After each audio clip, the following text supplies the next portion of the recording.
14, it says, "But the strong meat belongeth to them that are of full age, even those by reason of use of their senses exercise to discern both good and evil." So that means that the people who are of strong meat know how to discern what is coming from good and evil in their emotions and whatever, well, like in the flesh, the things of the flesh.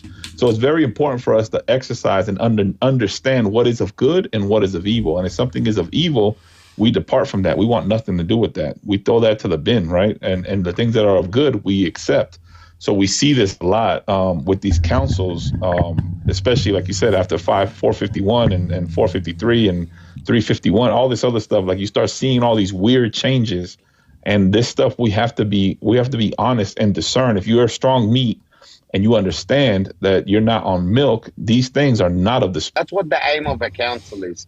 I've never seen a council that anathematizes other Christians, calls them heretics, and then afterwards use the sword to unalive anybody that doesn't approve of the council. And you're telling me that council is by the Holy Spirit? Convince me. Somebody convince me. Yeah, and it goes back to the book of Acts again. Are you not yet carnal? All you're coming to do is to divide, to cause what does it say? It says division, not distress. It's another D word. Right. Anyways, what is it? Division and strife. Division and strife, right? So if your goal is to cause division and strife and to separate yourself, then that is not of God. I'm sorry, but I got to bounce off. I got a meeting at work, and I'll be back as soon as I can. God bless. I'll drop too. God bless, guys. God bless. Blessings, Doctor. See you later on.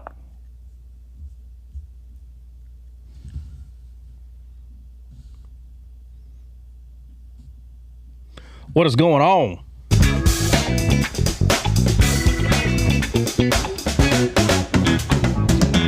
Oh, man, I'm not really sure, but my coffee tastes delicious today. Same here. I think I finally washed my cup.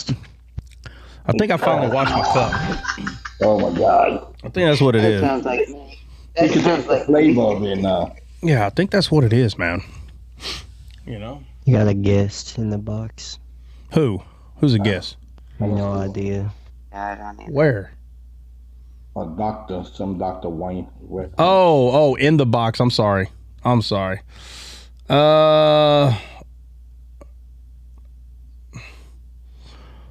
see. What's going on, Wenthouse? Hello. How you doing, man?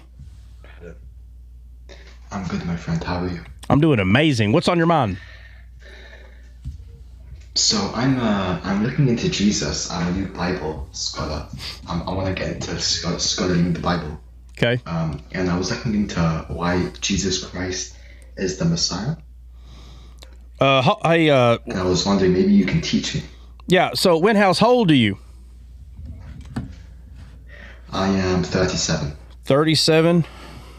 All right. So we're 37 years old. Yes, sir. All right. And where do you live? What country? You don't got to give me like specifics. I live in England. Where? England, buddy. England. Okay, England. Yeah.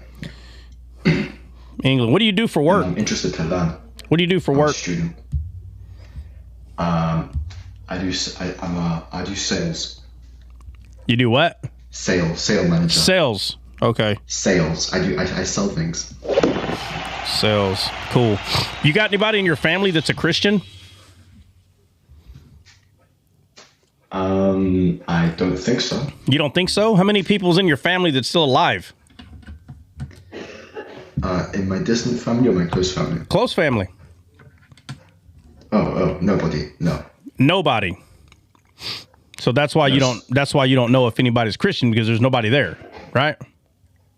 No. I mean, nobody in my family is Christian in my close family. Oh, what do they have any kind of belief at all, or what? Yeah, some are Sunni Muslims. Well, what are the other ones? Salafi.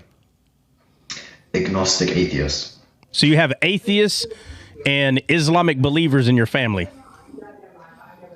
Yes, sir. What is the reason that you didn't choose one of them? Because God exists, and yeah. Because what? Because I met God. God came to me when I was 18. When I was a hardcore meth addict. Okay, so God came to you. That's why you're not an atheist, and that's why you're not an Islamic believer, because God came to you. Is that what you're saying? Yes. And Islam is not true because of other reasons, but God came to me. This is why I believe in God, and I'm not an atheist. Did God give you his name, or what made you believe it was God that came to you? I'm just curious. Because he predicted the future. So he came to me, and he had the appearance of God. What year? Well, how long ago was that? Well, I was 18. So 18. So it was about 20 years ago. So God came to you. God came to you 20 years ago. What God are we talking about? So this is what I don't know. This is why I'm looking into other religions to see if there is something there which can verify my experience as authentic and true. Yeah. Well, I can tell you 100% that wasn't Jesus Christ that came to you.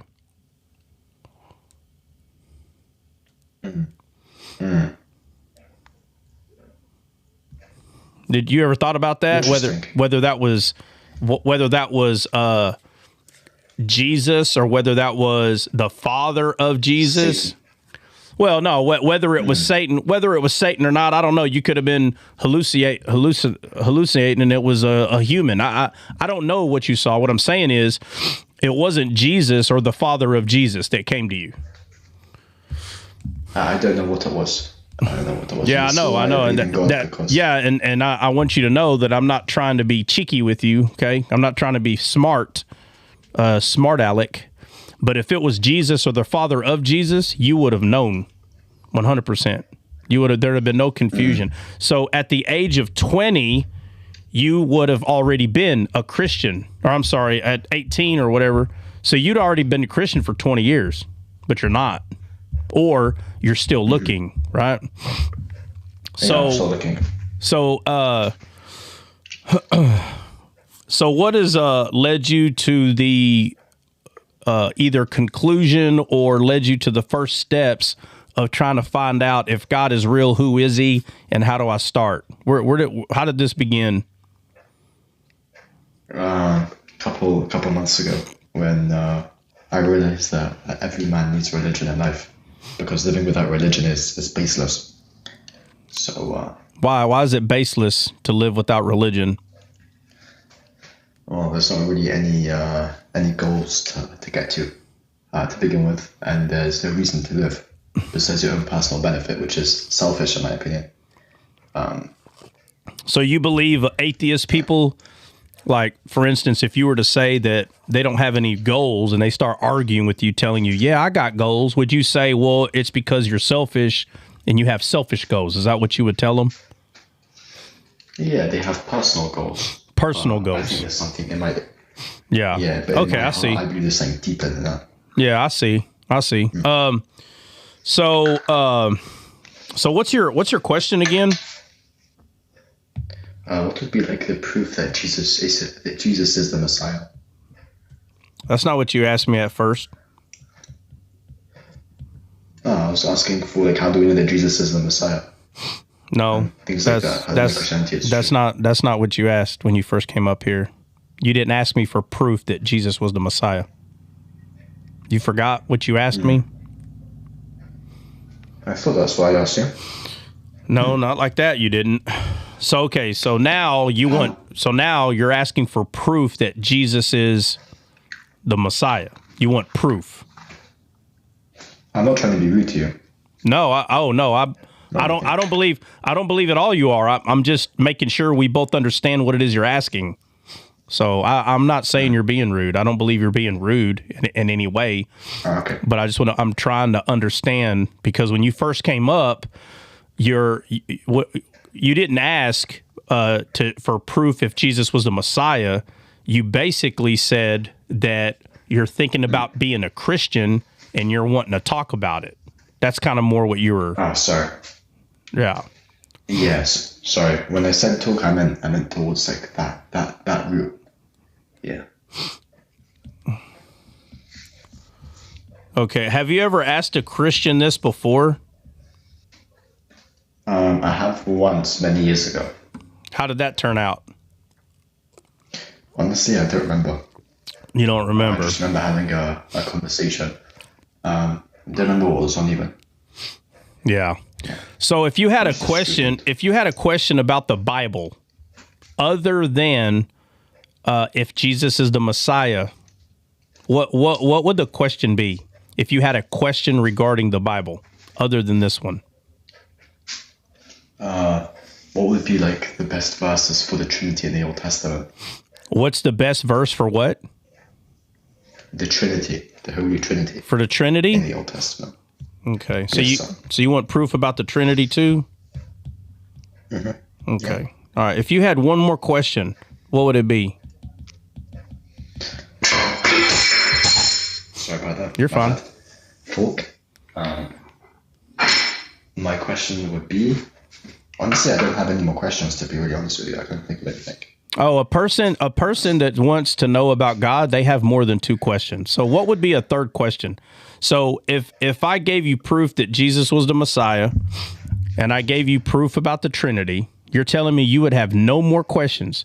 You're 37 years old. Correct. You've been hearing about religion your whole life. You have family who are Islamic believers, atheists, and you're going to make me believe that you only have two questions about the Bible. There's no way I'm going to believe that.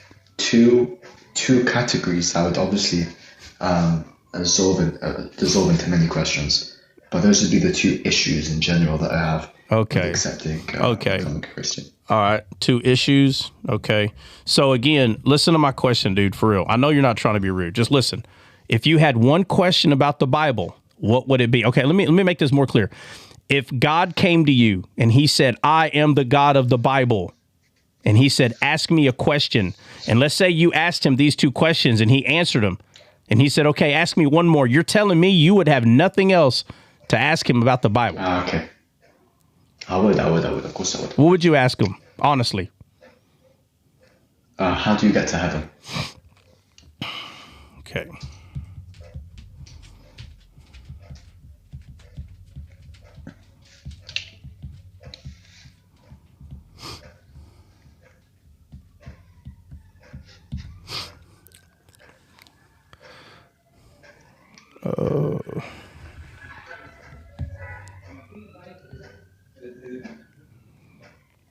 Hey, Albert, are you doing laundry? No. Oh. No.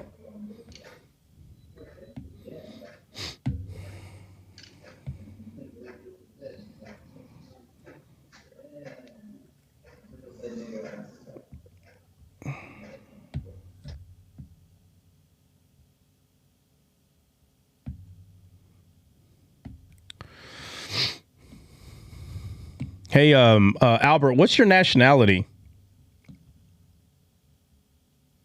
English. No, your nationality. British. British.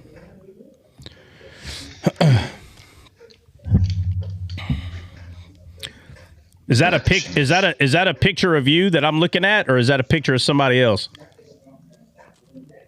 Somebody else, man. Oh, okay. Who is that? Do you know who that person is in that picture? He's a geography scholar. Hmm.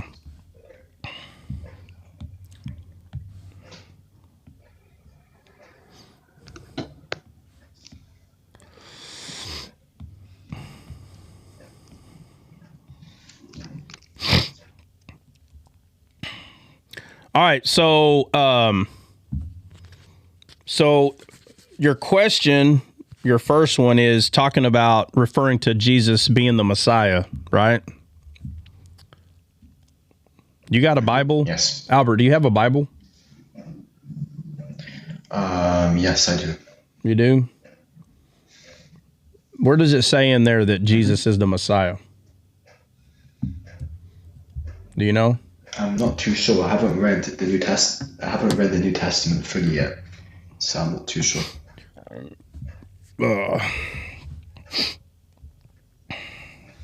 Okay.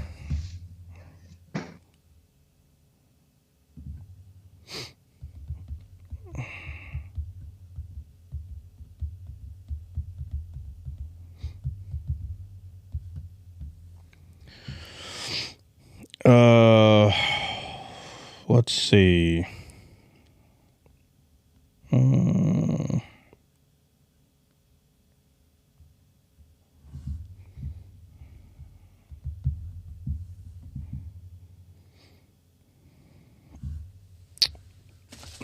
right.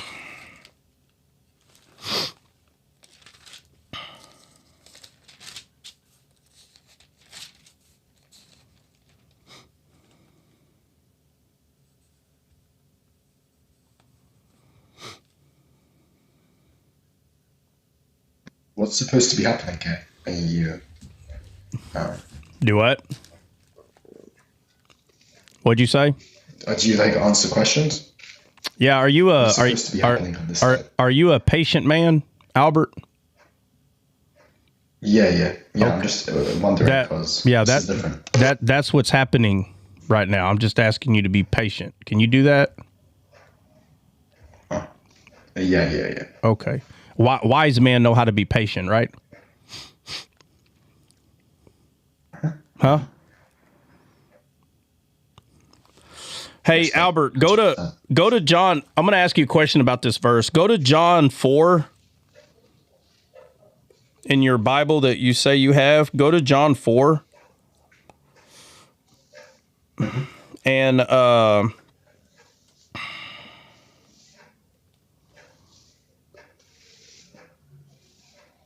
John 4:25. Can you read that for me real quick?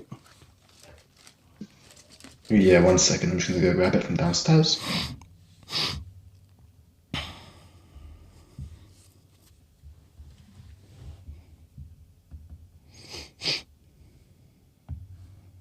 Which verse exactly? John 4?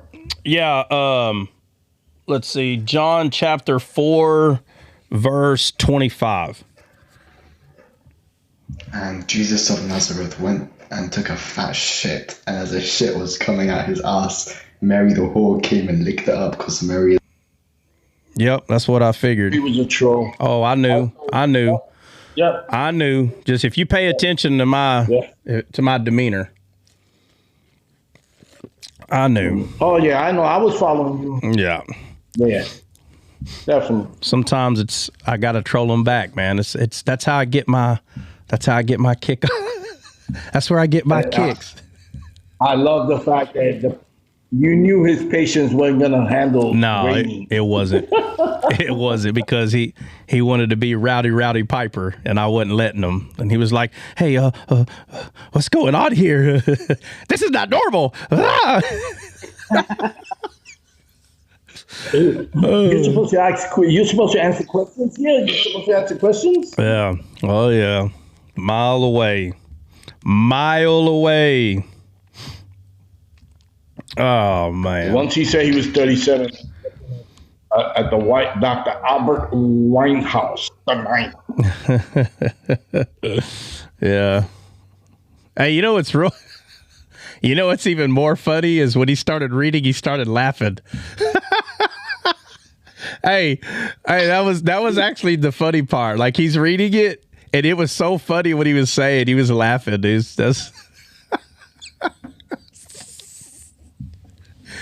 Oh man, that was hilarious. People on What's that verse that say thinking they were wise, they became fools? Yeah, that was hilarious. Let's see. Oh, all right. Oh, what'd you say, Kelly? What? Did you see the rankings? No. What ranking? Well, we go up again. We were C3 yesterday. C2. We're C2 now. Wow. Okay. All right. Thank you, Mr. Albert Winehouse. I appreciate you. You leveled us up to go to C2. You are welcome anytime. Appreciate that.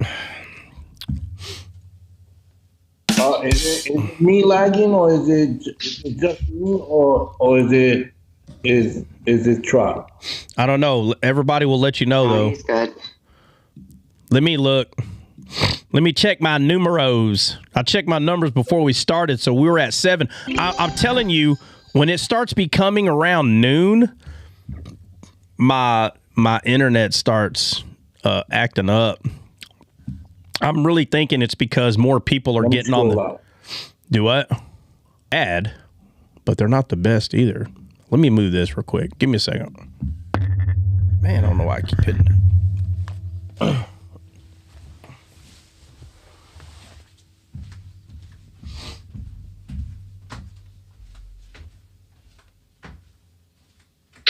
We're closing. He's moving the hanger from the tower. Remember back in the old days, nobody got that joke. Oh my goodness. Yeah, got it. We used to use aluminum foil for the antenna. With the hanger. With the hanger. Yeah, with the in the 60s, I remember that. 60s, 70s, early 70s.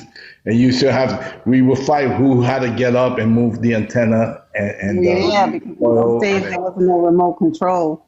That's right. God bless everyone. God bless.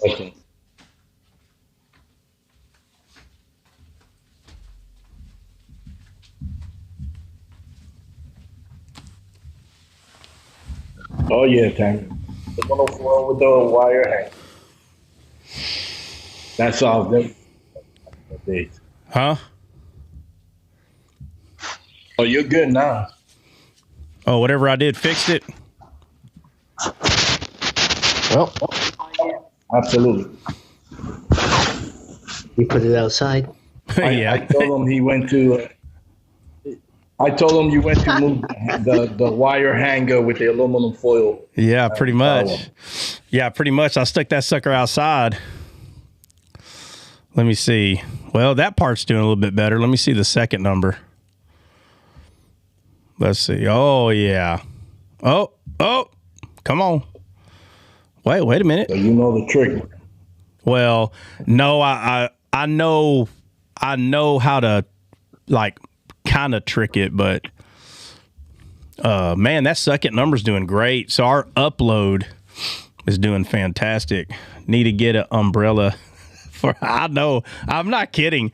Y'all think I'm kidding? I swear I will create a house for this thing and stick that sucker like on its own little tower or something. I swear I will, dude. But this is an indoor one, so it can't get wet. You know, it's not like the other ones, but all right, let's see. We're doing, let's see, after the Hey, Trot. Hey, what's up, Kenny? How you doing, man? I'm doing amazing. Good. Everybody was sending me your live yesterday. What were you guys talking about? They were sharing it with me. Everybody was, man, we talked about a few things yesterday. We talked about, let's see, as a matter of fact, guys, did we finish 13 yesterday? 1 Kings 13 or 2 Kings 13? Yeah, I mean, you've Did we talk? wrapped it up. We went over again. Yeah, that's what it was, Kenny. I kind of went in depth. Kenny, you know you can go watch them as well if you miss one of them, and that's what we got them on YouTube, right? Yeah, I don't have them on YouTube yet. Oh, you need to do that, bro. You can go watch all the live. Every live is recorded on there. Is that right? Yeah. What do I have to do? With your handle and all that. Yeah, so you just type in do you know the @ symbol? Yeah. Yeah, you just type in @Descaled Live, and you'll see the Descaled emblem there or whatever. Just subscribe to it. Subscribe to the channel. And, subscribing on TikTok costs money, but subscribing on YouTube don't. So they use the words different. On TikTok, it's called follow. Hey, follow me. Well, to follow someone on YouTube, it's called subscribing. But on, Okay, I got it. yeah, but it's funny because on TikTok, if somebody subscribes, you have to pay money to subscribe. But if you just want to follow them, you can click the follow button. Well, on YouTube, if you want to use the lingo over there, they don't follow each other. They subscribe to each other's channel. But if you want to pay like you would on TikTok to quote unquote subscribe, it's called being a team member on YouTube. So don't be afraid of the subscribe button. It don't mean pay like TikTok does. It just means to follow. So just go to @DscaledLive, subscribe to it, which is following. And it should be the first recorded video on top. It should say, I think it's, is it 1 Kings 13 or 2 Kings 13? Let me see. I'll still go over a little bit of it though. That way you get like a synopsis. So it's 1 Kings 13, and the story, it's not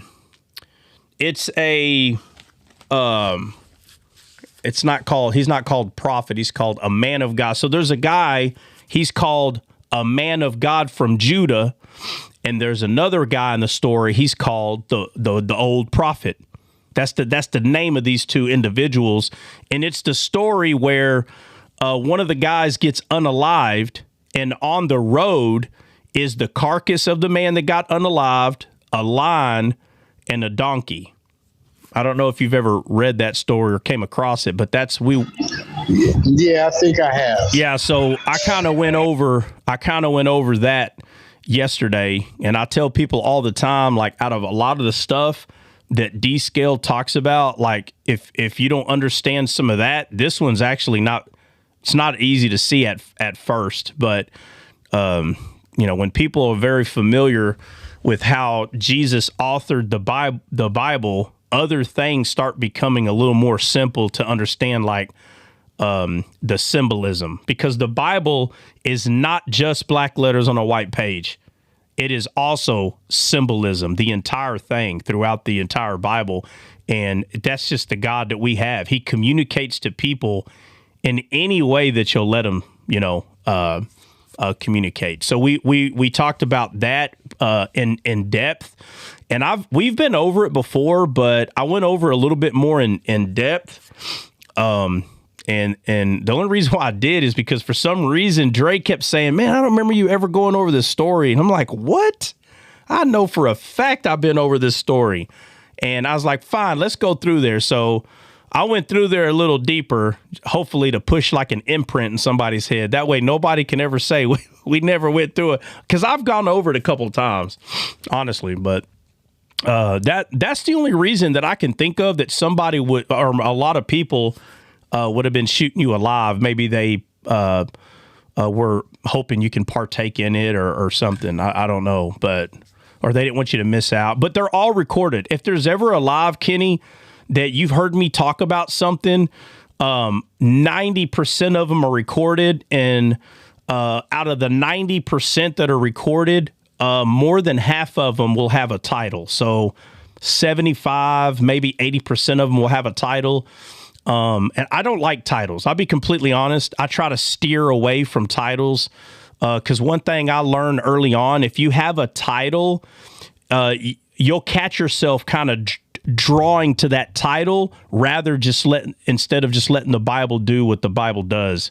So I try to stay away from titles. So what I try to do is, as we're going over stuff, when we're done, I'll come up with the title for it. But I don't like to start off with a title and that way. So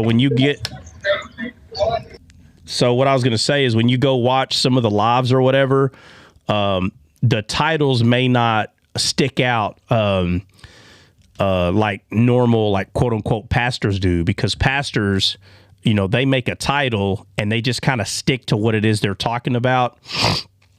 But what's funny is the Bible doesn't do that. Like, the Bible doesn't really stick to what it's talking about. It's all over the place all the time. And it doesn't surprise me at all that the way God made sure to tell us is that it's here a little, there a little. It's so funny he said that the way he did, precept upon precept, because God's precepts are not all chronologically in order. They're not, but the spirit can see them in order. And, you know, it's our job to kind of catch up and try to not let our carnal mind question God's methods, you know. Yeah, I feel you. I'll go and check it out. I'll go and subscribe and, see what was going on. I think it might be interesting because everybody was sharing it, so I'll check it out. Yeah, absolutely. Thanks, bro. Absolutely, man. 100%. Okay, so Breezy ain't here. Benny ain't here. Oh, my Lord. That means y'all didn't go to sleep last night, did y'all, Nina, Jennifer? Yes, we did. Man, listen, I got up around midnight. You know what? I just had to go wee, bro. And so I'm up and I'm going to get on my phone. It is what it is. And sure enough, you know, I see, you know, so-and-so's live. And I'm like, oh my God, they're live right now. So I get in there. I'm like, man, it is past y'all's bedtime. You know, y'all need to go sleep. Hold on a second. Maybe that's the reason. Benny is in the comments, bro. Oh, I left Jennifer. Benny's here. Jennifer, Benny, and Nina. He's running. Around 11 something. And then a friend of mine hit me up for the HBIs, and I went there. And I was there till 2 in the morning. Somebody, hey, they're like, Bill, we got some HBI. Bill's like, I'm coming. Oh, man, bro. And the sword drawn and everything. Yeah, he came out. Right. He came out. Hey, he came out like Peter. Wait, he got trapped. Yeah, he came out like Peter, swinging a sword, boy. Let's see. All right, Benny, you coming up or what, man? Benny, weren't you supposed to have a test yesterday? Don't tell me. Up here. Oh, my bad. Benny, weren't you supposed to have a test yesterday? Don't tell us you failed. I know you did. Not the smart guy. He's on the phone now. Oh, my bad. He's taking the final. Oh, he's taking finals this week? Is that what you said, Jennifer? Yeah, I think so. Oh. Yeah, that's what he's saying in the comment. I'm taking the final. All right. Well, that's the only time I'm going to leave somebody alone, is if it's serious. All right. I'll leave you alone then. Does anybody know what time he's supposed to be done? Like what time does anybody know? No? I wish you would have told somebody. It's all right. It's all right, because I don't want to continue without Breezy and Benny here. So now we're backed up. You see what happened? Now we got Esther to finish. We got Samuel 20 and 21 to finish. I'll be done in 30 minutes. Oh, well, shoot, in 30 minutes, it'll be 11. I got to get off at 12 today. If y'all don't know, y'all going to know today. Listen, it's a sunny day. I got a lot. Listen, my back don't hurt. Well, let me rephrase that. My back is always in some sort of pain due to some injuries. But I'm saying I can at least do a fair share of shenanigans today and some timber action without me feeling like I need to hit the ground, you know? Hey, bro, I've been in the same situation for since 2011. What's that? I had a spinal surgery. I with the chronic pain in the back and the neck and all that. Yeah. And I had a spinal fusion. So I feel you. What caused your chronic pain? My injuries. I have spinal stenosis. Oh, okay. And they had to go in and fuse my spine, and I get that nerve pain and back pain and all that junk. So I feel you. Yeah. Well, I had the cervical. I had the cervical vasectomy fusion as well. They wanted to do the lumbar, bro. I said no. I'm just kidding. I'm just kidding. So Kenny, my injuries came through several explosions in Iraq. One of them particularly that really jacked my back up a little bit. But But you know, hey, I was 20 basically when all that happened. And you know, when you're 20 years old, your body is like, oh, nah, we're good. And I'm like, you know what? I'm good. And, you know, I would just take some milk and painkillers, and that's how I moved on. You know? Yeah. Yep. Yeah, hey, it snuck up on you, didn't it? Hey. Snuck up on you. Hey, you know what? Hey. It was always there. Hey, it was always there. Let me be clear. It was always there. Like, I could feel this. It's like I can hear this song in the background. You know, like, what song would it be? It'd be a song that would mock you. What would be a song that, like, some song like I'm Coming For You? I don't know. Like, to make this funny, it'd have to be a song like Somebody's Coming For You. I just don't know what song that would be. Somebody give me one. Up to the DJ, CJ.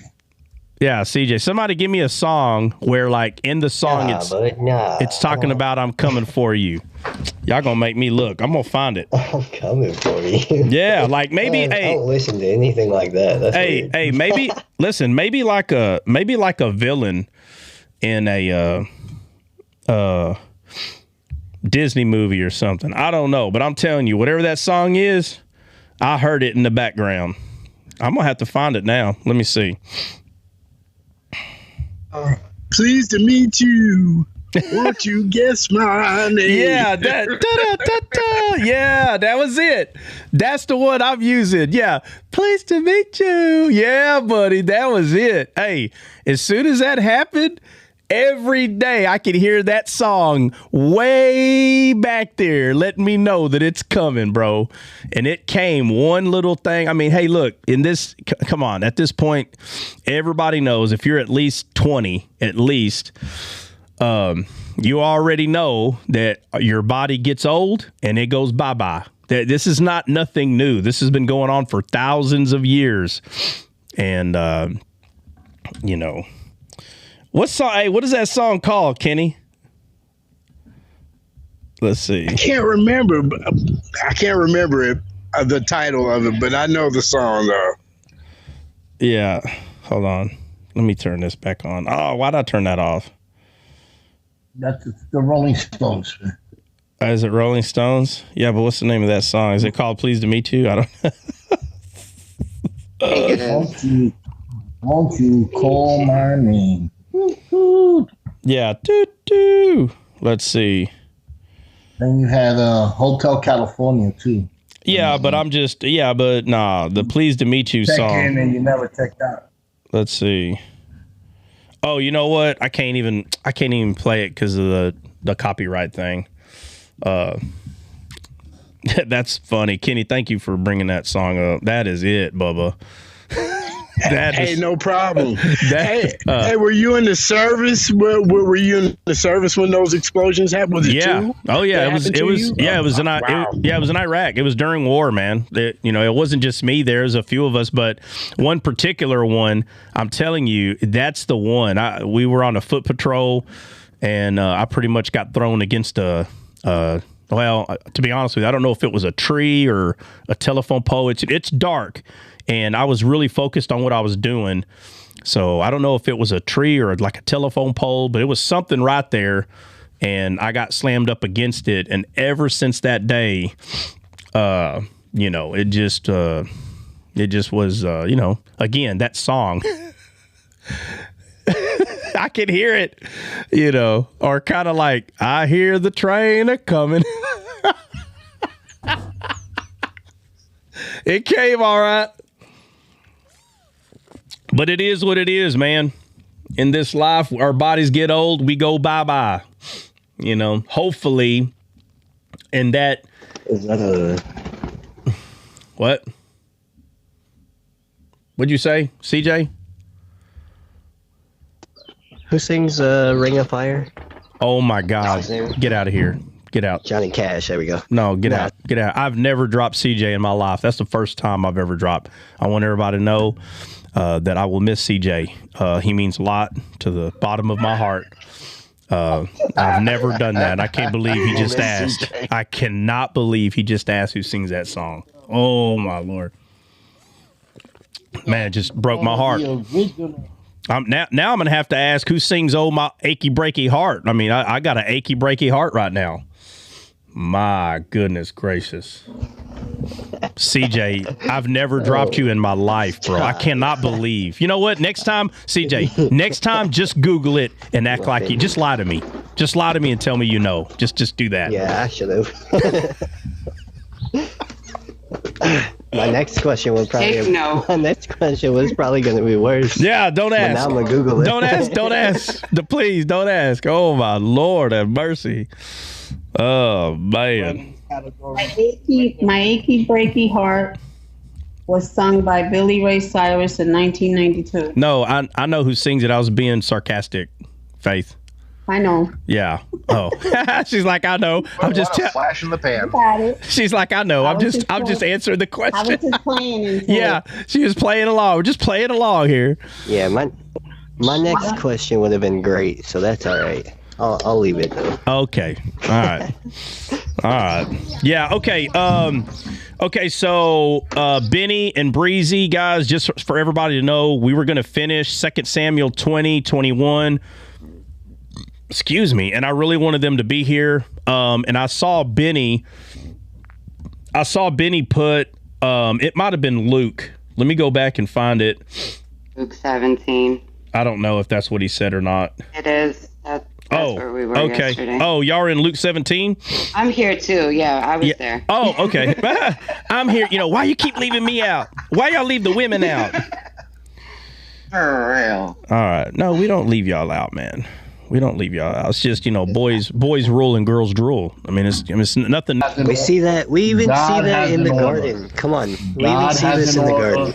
Look at this guy talking about God has an order. Y'all talking over each other like, shh. We're not HBI. We don't hold that. Other man in his speech. That's right, Hope. That's right. You tell them, Hope, that women are made to. Right. That's what we're gonna do. To fried chicken, have babies, and do underwater basket weaving. That's it. And women and women that treads the grain. And women, whenever y'all find out why the men are here, please let us know, because I'm sure you'll tell us. Because we don't know, you know, y'all, but y'all know why we're here. I don't know. We're still trying to figure it out. Oh, okay. Well, when y'all do, please let us all know. Because I went to because I went to HEB. I went to HEB yesterday, and this HEB apparently they, like added on to it. I've never seen an HEB so big in my life. I do not understand why HEBs have to be that big. This thing was huge. I literally felt like I could have drove my truck in it and like drove around in there without hitting anything. I'll be honest. Like, it was so big. The aisles were big. Like, it was so big. And I was like, bro, this place is awesome. Like, I could pop a cot in there someone. I don't think anybody would even know I was there sleeping, to be honest. But we're in there, and I'm sorry, let me back up. Before we get in there, it's like I don't have a brain anymore, because I have this sidekick, that sits to my right hand over here, that all of a sudden it's like there's cables that go from her brain to mine, and I don't understand what's happening. Like, it's like I don't know where to park, so she's gonna tell me where to park. So I pull in there, the confident guy that I am, to park a truck. I pull in there, and she's like, hey, that's a good spot right over there. Now, you have to understand, I'm already looking at a good spot over there. So for some reason, she takes my attention off a good spot and says, hey, that's a good spot. So I was like, oh, that's a good spot. So, of course, being me, I said, so is that a good spot over there?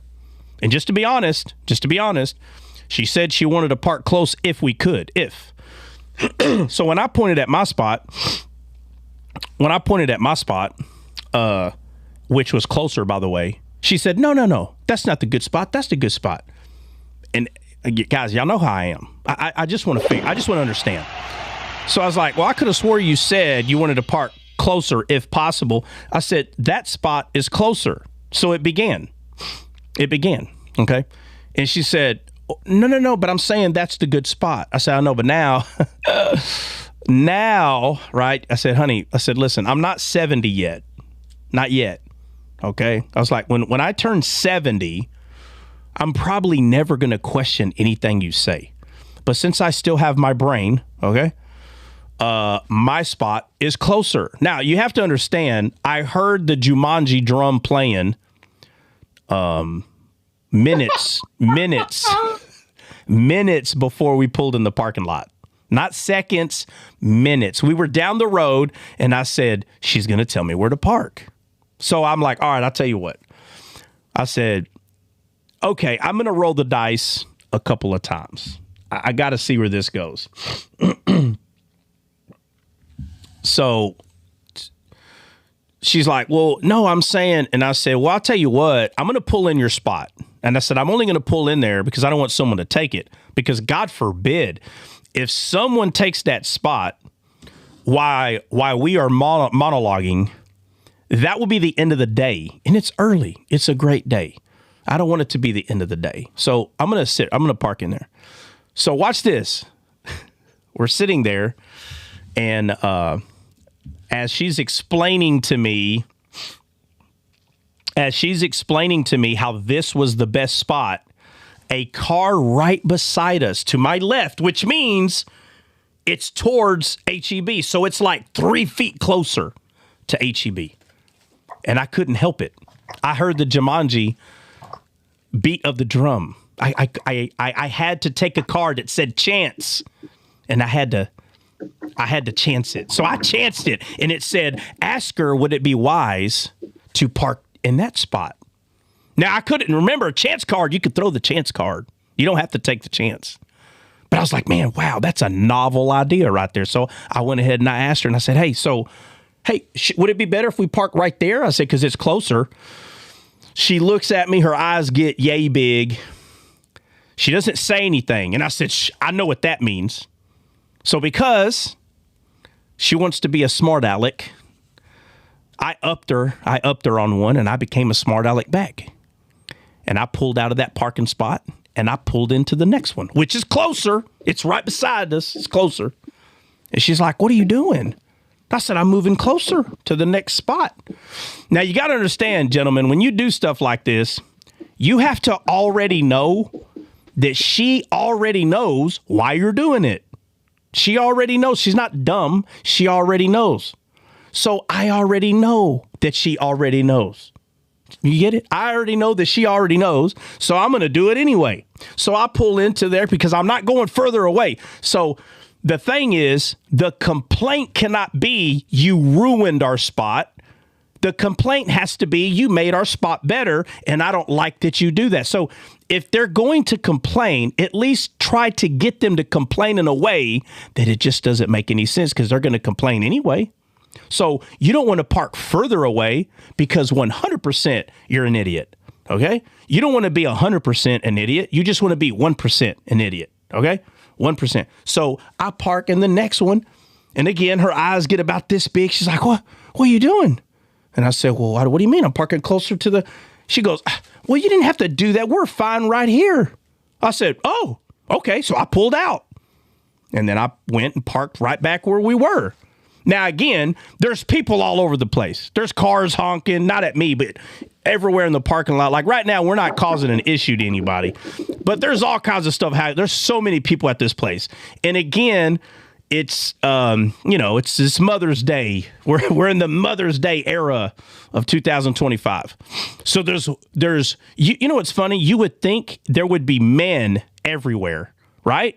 Because it's Mother's Day. Why is it when on the day, the era of Mother's Day, why is there more women at the stores? You know, you would think that the guys are out buying stuff and prepping for Mother's Day. There's Mother's Day stuff all over the place.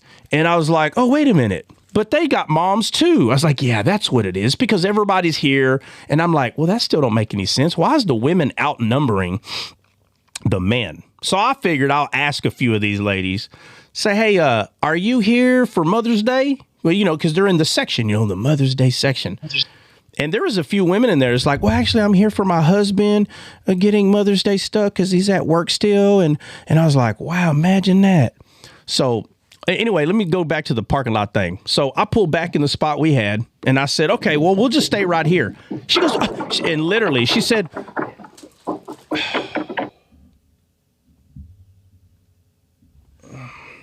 I don't know. I just don't get it, Christian. I really don't. Anyway, so I pull back in the spot that we were at, right? So now I go back to the spot, and she's like, what are you doing? And I said, well, okay, hold on. I said, which one do you want me to park in? I said, you got mad. I pulled out the first one and went to this one. I'm pulling out now, going back to the one that you want, and you're still asking me what I'm doing? I said, oh, my Lord. I said, you want to drive? And she goes, well, no. So I stayed right there. That was it. Guys, listen. Next time that she starts bickering you, just ask her, say, hey, do you want to drive? 90% of the time, they don't want to drive.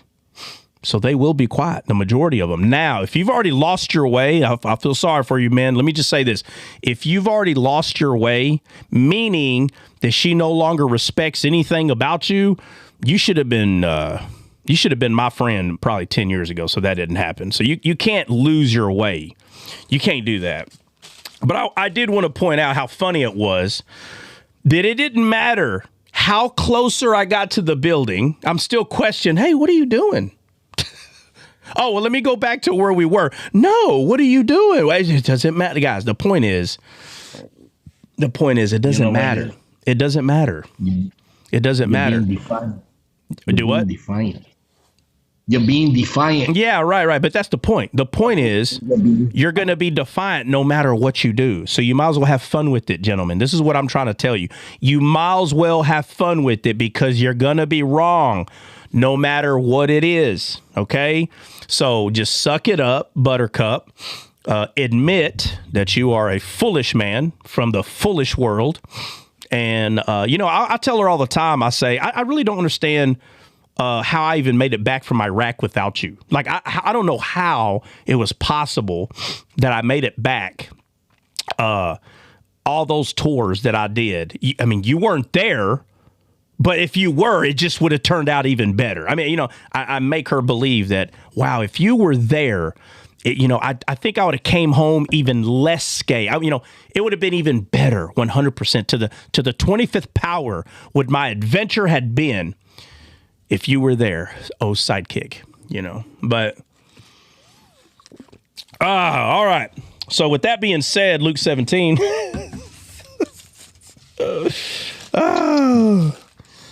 oh man. That be considered. Go ahead. That husbands also do that to their wives. What do husbands do? They always find, my husband, I'll speak for my husband. He's always trying to give me suggestions on how to do something different than the way that I do it. That's why you should be obedient and listen. No. She said no. She said no. You see that? You see that, Faith? That we hear the defiance in your voice. Yeah, that doesn't work that way. I'm sorry. That's funny. Yeah, but I'll tell you what I have noticed. 95% of men, right? So Christian, you're not in this statistic, so don't worry. But 95% of men do not tell their women where to park in parking lots. I have been studying this since I was like 12. When I first noticed, people in my family where the woman's like, oh, right there, go over there. And I'm like, why is he just going? Like, I don't understand this. What is, I remember having like a little girlfriend when I was, 12 or 13. She's not really my girlfriend, but I could tell she liked hanging out with me. The guys would go ride and she'd always want to be next to me. I would have melted my bike in the hottest fire if I was to listen to her on what road to take to go, not at 12, That ain't gonna happen. I'm not. You're not gonna. I know where to go. I know how to go. Where I'm going. This. I think like this. Right. And all of a sudden, did you ask me to get this? Did you ask me? This one you asked? I don't know why it does that. Can y'all hear me? Yeah. My bad. Yeah, I don't know why it does that. It's been doing that every day, but I'm looking at the numbers. They're great. I don't understand what the issue is. Anyhow, but it's funny because I already know her little antennas are, and she's like, okay, you know, I'm like, oh, you a witch? Like, what are you talking about? What do you mean on the back row, the second front of the third and the left? Like, what are you talking about? So I get over there, and sure enough, there's a spot over there, and I'm like, hey, you know what's funny? Let me tell you something even more funny, and then we're gonna get to Luke 17. How'd the conversation start? Did she start it? If I can't leave this part out. If I leave it out, I'm not even telling it. I need to remember how it got brought up because that's what's funny about it. It'll come to me. Let's just go. Let's just move on. Trust me, y'all know it'll come to me, and I'll just bust out and start talking about it. I'll just literally say, in other news. Okay, so do what? You'll start laughing for no reason, yes. And we'll remind. Yes. I don't remember. Yep, that's exactly what's going to happen. All right, so let's see. Luke 17. What'd you say, Jude? Yeah, it's 10:50. Oh, don't. Yeah. We missed you. All right. Don't even start. Don't even start. All right, come on. This is what happened in the world. It all started with this woman. It all. Exactly. So everybody go to Genesis.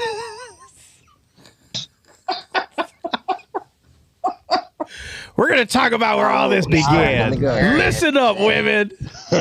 All right. Nina, what's up? Where are we going? Talk to us. What's up? Talk to us. Luke 17, we were going through the parable with, dang, I can't believe they left me up here to do it. With the two guys in the bed, one taken away. Oh, my Lord. We are not at the two men in the bed. Oh, my goodness gracious. Oh, my. I think it's very proper right now. Oh, my God. All right, so Luke 17. Benny said start at 1, so Benny wants to read the whole thing, man. And by the way, Breezy's here. Oh, Breezy's here? Yep. Hey, you guys, I'm going to head out. My battery's low. So, I'll try to catch you guys a little later. Yeah, hey, Kenny, anytime you're up here, you don't have to let us know you're leaving, man. Just hop out. No issue. All right. Just great. hop out. All right. You guys take care. You too. He's got proper manners like I do. All right. No. God bless you. God bless you. This that ain't got nothing to do with proper manners. We're not physically hanging out. Okay? If we're having a discussion, you don't have to interrupt, right, the discussion. I'm telling this to Bill because Bill used to do this all the time. I was like, Bill, just leave, bro. And Bill's like, well, I got to say bye. Like, bro, you're not at my house. Like, I don't have physical eyes on you. Now, if I had physical eyeballs on you and I just see you get up and walk out of the house, that would be considered rude. But in this platform, bro, you just hop off. Let the people continue the conversation. Matter of fact, it's more rude to interrupt. Just hop off. That's it. No big deal. Just hop off. Yeah, hop off, Bill. No, I'm not telling Bill to hop off. I'm saying, the etiquette part is when the person's right there in your face. That would be rude, 100%. Like, hey, bro, where are you going? What do you mean? I'm just leaving your house. I don't have to say bye. Yeah, that is kind of rude. But all right, so let's read Luke 17, starting at 1. Who's reading? No? Nobody's reading. Oh, my Lord. All right, I'll take the lead here, since how we have all these gentlemen up here. But here we go. I mean, we're not going to get nowhere. We're not going to get nowhere today, here we go. Hey, cry. Go. Then said he unto the disciples, it is impossible that the offenses will come, but woe unto him through whom they come. It were better for him that a millstone were hanged about his neck, and he be cast into the sea, than that he should offend one of these little ones. All right. So right there. What's the context of this right here? What's the context of this? Don't trip up a baby Christian. Messing up a young believer in Christ. Yeah, so he's talking about a young mind, whether it be physical or spiritual. He's talking about a young mind because, and I know people are bothered by this, but this is how Eve was beguiled, because she was a young mind. Even though she was a full-grown woman, she was a young mind. And the Bible makes it clear that angels are ministering spirits. Even Jesus himself received ministering from a spirit because he was a man. That's what angels do. They minister. That is what they do. So in the garden, the trees are angels. Adam and Eve were supposed to receive ministering from them. And Satan took advantage of that, and he unalived them. You understand the context? I'm talking about from the entirety of the Bible.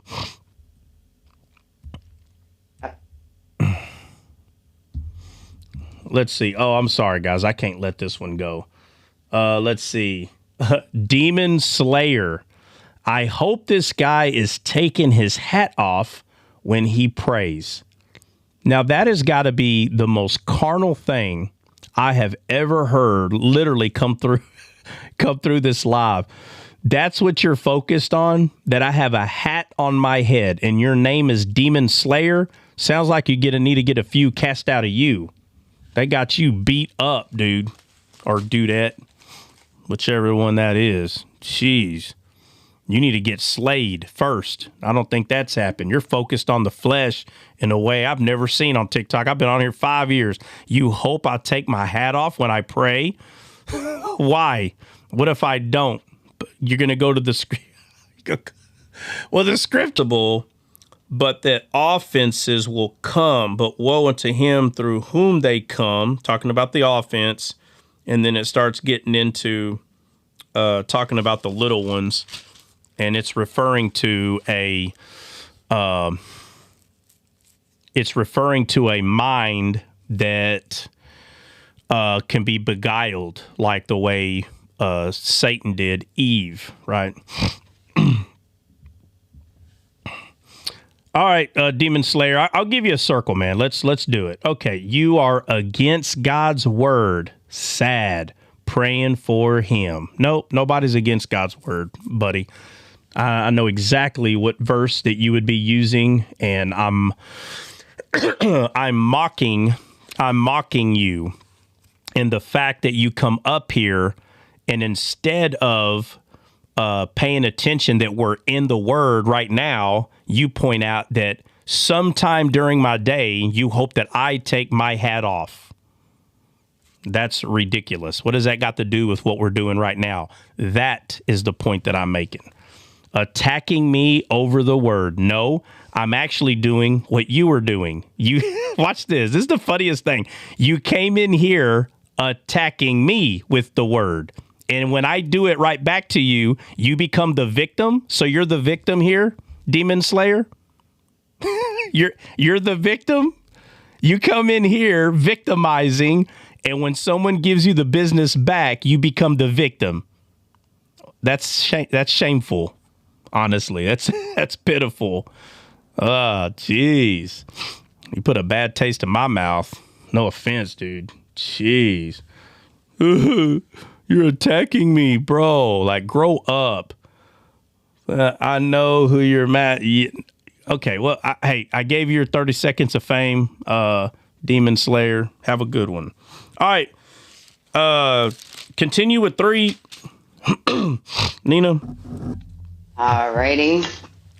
Take heed to yourselves. If thy brother trespass against thee, rebuke him, and if he repent, forgive him. And if he trespass against thee 7 times in a day, and 7 times in a day turn again to thee, saying, I repent, thou shalt forgive him. And the apostle said unto the Lord, increase our faith. And the Lord said, if ye had faith as a grain of a mustard seed, you might say unto the sycamine tree, be thou plucked up by the root, and be thou planted in the sea, and it shall obey you. But which of you? Hey, somebody go look up the sycamine tree. Somebody go look that up. Do what? No, I'm telling them it's in 17:6. Okay. Yeah, I'm doing that right now. Got it. Go ahead, Bill. Well, it's G48, 4808, 4807. It's Kaminoth. And it's having the form or foliage of the mulberry, but fruit resembling the fig. Yeah, but what does the word mean? Yeah, it says a fig. Yeah, I got it. Okay. It says, hold on, why is this thing? Okay. I don't see it here. Why is it not popping up? Somebody help him out. Yeah, fig tree. Hold on, finding this fig tree. Is that? We saw fig mulberry. Yeah. Is that all y'all are seeing? Fig tree? Mulberry. Yeah, a sycamore fig tree is what it says. Okay. All right. Mulberry. That's fine. Okay. Let's see. All right, what verse we at? 7? Or it's 6. Okay. 17:6. It's an imitation of a fig. Yeah. Oh, it's an imitation of a fig. You know what? Now that you say that, bro, hold up. Yeah, I think that's.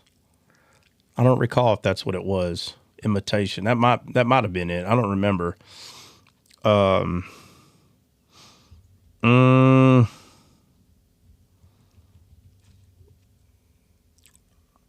Is that why it says mulberry? Yeah, because it comes out of the Hebrew word. The etymology comes out of 8250, which means imitation of. It says, but fruit resembling the fig. The fruit. The counterfeit. It's a counterfeit. And it goes into G49 or 4809.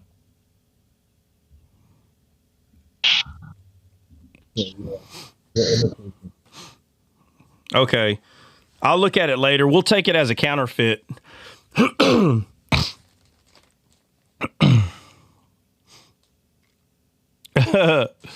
Benny said, yeah, like old boy. Yeah, like the counterfeit that came in here attacking.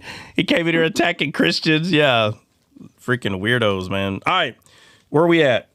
Didn't even know what Corinthians was talking about there. All right, next. Be thou plucked up by the root, and be thou planted in the sea, and it should obey you. But which of you, having a servant plowing or feeding cattle, will say unto him by and by, when he is come from the field, go and sit down to meat? And will not rather say unto him, make ready wherewith I may sup, and gird thyself and serve me, till I have eaten and drunken, and afterward thou shalt eat and drink? Doth he thank the servant because he did the things that were commanded him? I trow not. So likewise ye, when ye shall have done all those things which are commanded of you, say, we are unprofitable servants. We have done that which is our duty to do.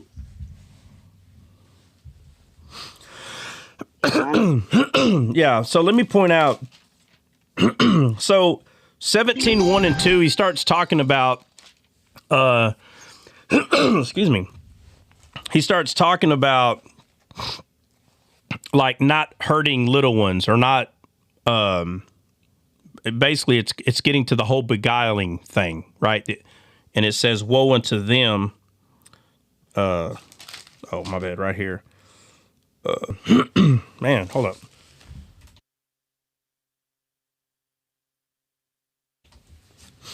So he talks about the one that hurts the little ones being cast into the sea. He talks about an imposter fig tree being cast into a sea.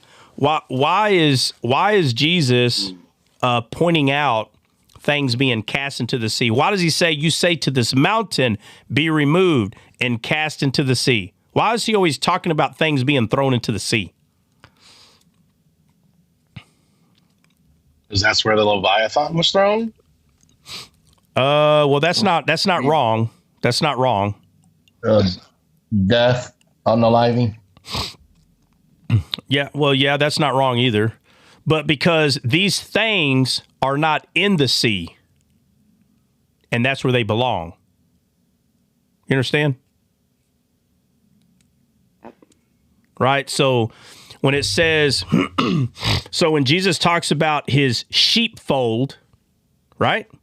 And it talks about a wolf in sheep's clothing, what does a shepherd do when a wolf is found amongst the sheep? What happens?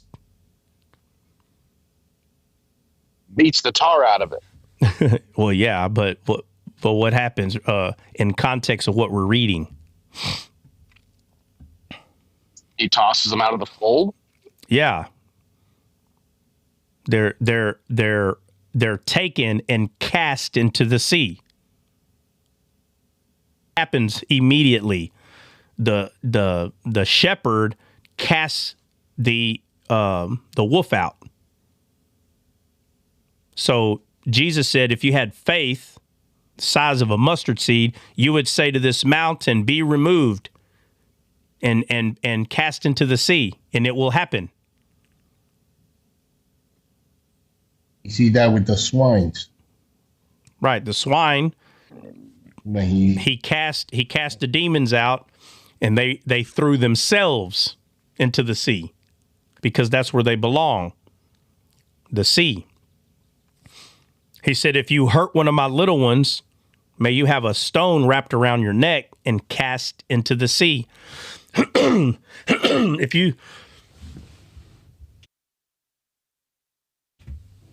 If you see an imposter fig tree, it's cast into the sea. Do you understand? Why is everything cast into the sea? The sea will eventually be no more. Right. And everything in it will be no more. Amen. That means that they're not supposed to be where they are. They're liars. Right. Wasn't that a child that he cast those demons out as well? Do what now? Wasn't it the demons that he cast them out? Wasn't it from a child? It was being tormented. No, I think that was Legion. Yeah, that was Legion. That was a dude who had shackles and broke his handcuffs and everything like that. Remember, because he's like, my name, because he said that he's Legion because he's many, and it says that those demons all went into the swine, right? And and I say this all the time in the Old Testament, the Gospels, the Gospels is still Old Testament. So people forget this. The Gospels are still Old Testament. New Testament doesn't start till after the book of Acts, or not far into the book of Acts, sorry.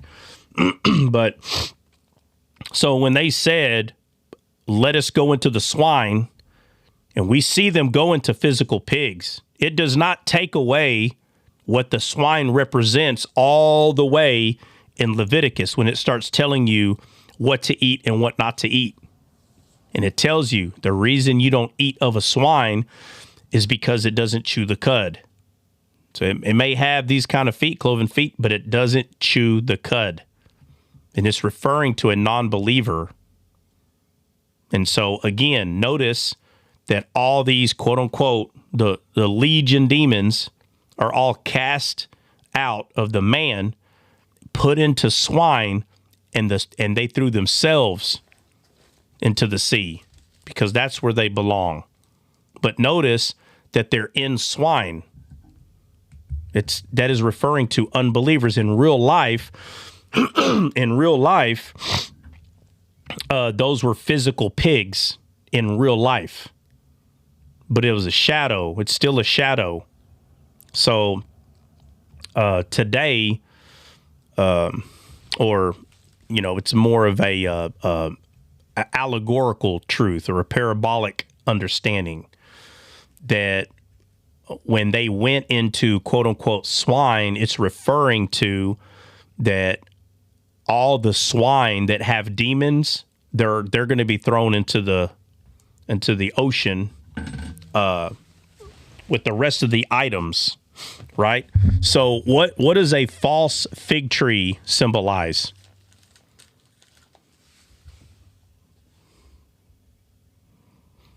The knowledge of good and evil.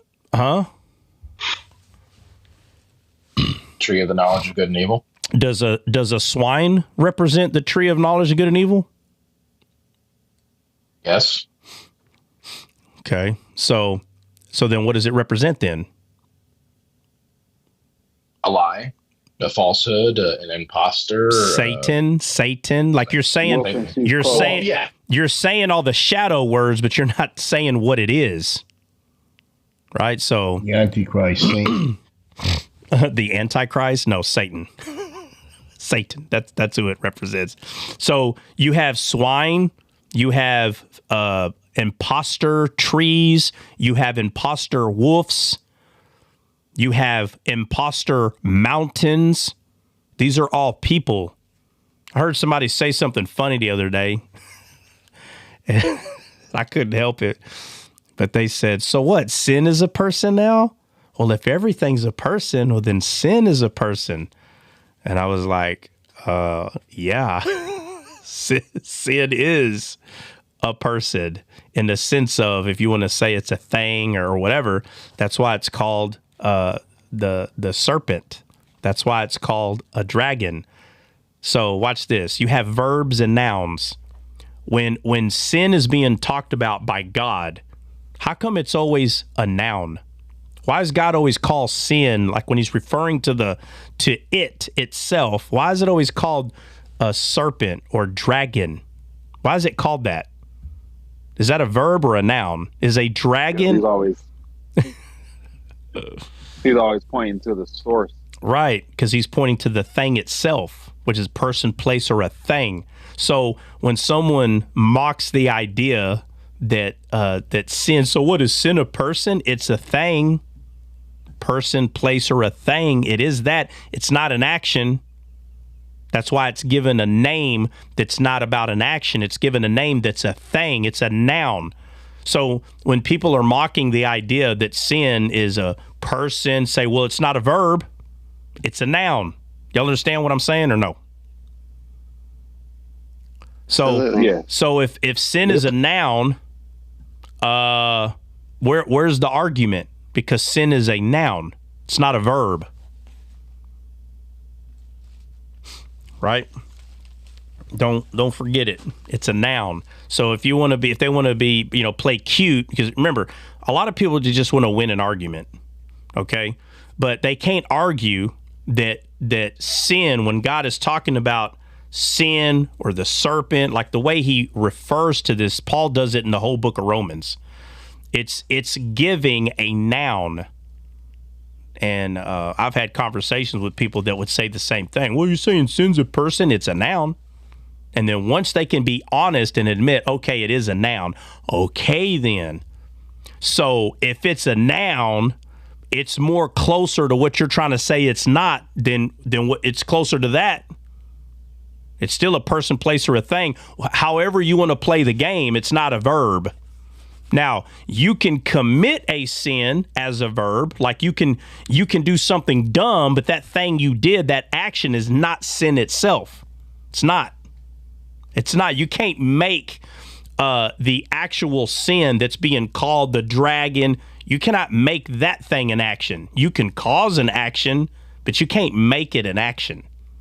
And I'm talking about the sin itself, the dragon.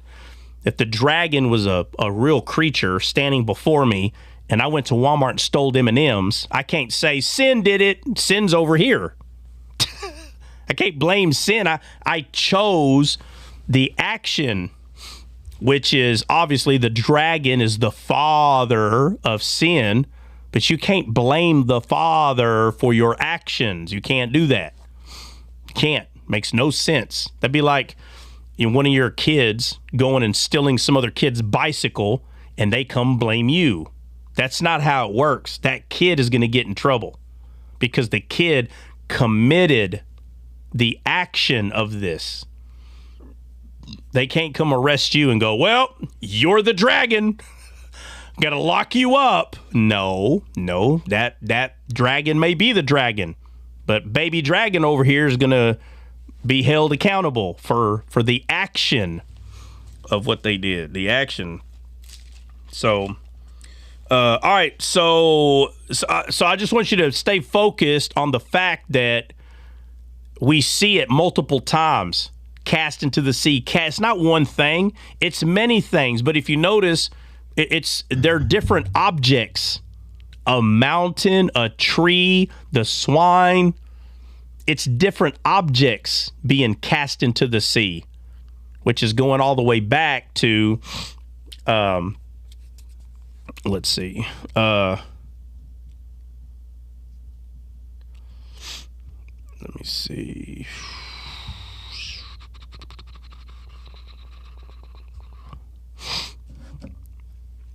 That's fine. What do you say, Hope? Romans 7. Yeah, Hope. Go look up that word sin where it says we sin. Go look it up and see if that word sin is go see if it's a verb or a noun. Let everybody know. Matter of fact, I think it would help everybody if you pointed that out. Go look it up and let everybody know if that word right there is a verb or a noun. So the word sin is used 39 times in the book of Romans. Okay? I've been saying this for, almost 15 years or whatever. But when I found out that Paul was referring to a noun 38 times, only one time the word sin is an action, meaning, you stole or you broke one of the commandments. The other times, Paul is referring to a noun, person, place, or a thing, right? So it's very important. I'm telling you this, when you understand what Paul is saying in the book of Romans, it literally, no kidding, will revolutionize how you see the entire Bible. Sadly, there's so many Christians that don't even know that this is a thing or that it's true. When I first brought this to TikTok, I could care what anybody else says. When I brought this to TikTok, that Paul's not referring to action of a sin, to action of sin or sin as an action, bro, there was so much hate, bro. Oh man, it was pathetic. And then people finally actually started studying the Bible. It was like, oh, wait a minute. What he's saying is true, but it was too late. They done put their foot in their mouth. Now they can't say anything good about me because they were with the rest of the goofballs that sat there and just literally persecuted what I was saying. 100%. It was the craziest thing I ever seen. It was actually quite entertaining to watch, actually. And so to this day, there's dozens that they've already opened their mouth negatively against a lot of things that I've been saying. And what I'm saying is true. So they backed off a lot of that other stuff, but they can't come here now because they're going to look dumb in front of their friends. So they're stuck in pride. But it's a lot of people. It's a whole bunch of them. Let's see. 99% drop. Romans 7. Yeah, she's at Romans. That's not true though, bud. Yeah, she's at Romans. 7 what? Romans 7:7. If it's in Romans 7:7, it's a noun. It's the word sin in Romans 7. It should be, she put 17. 7:17 is what she's saying. Okay. Romans 7:7, it's a noun.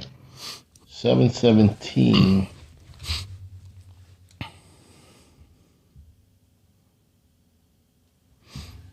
Yep, it says it's a feminine noun. Yeah. Hamatia.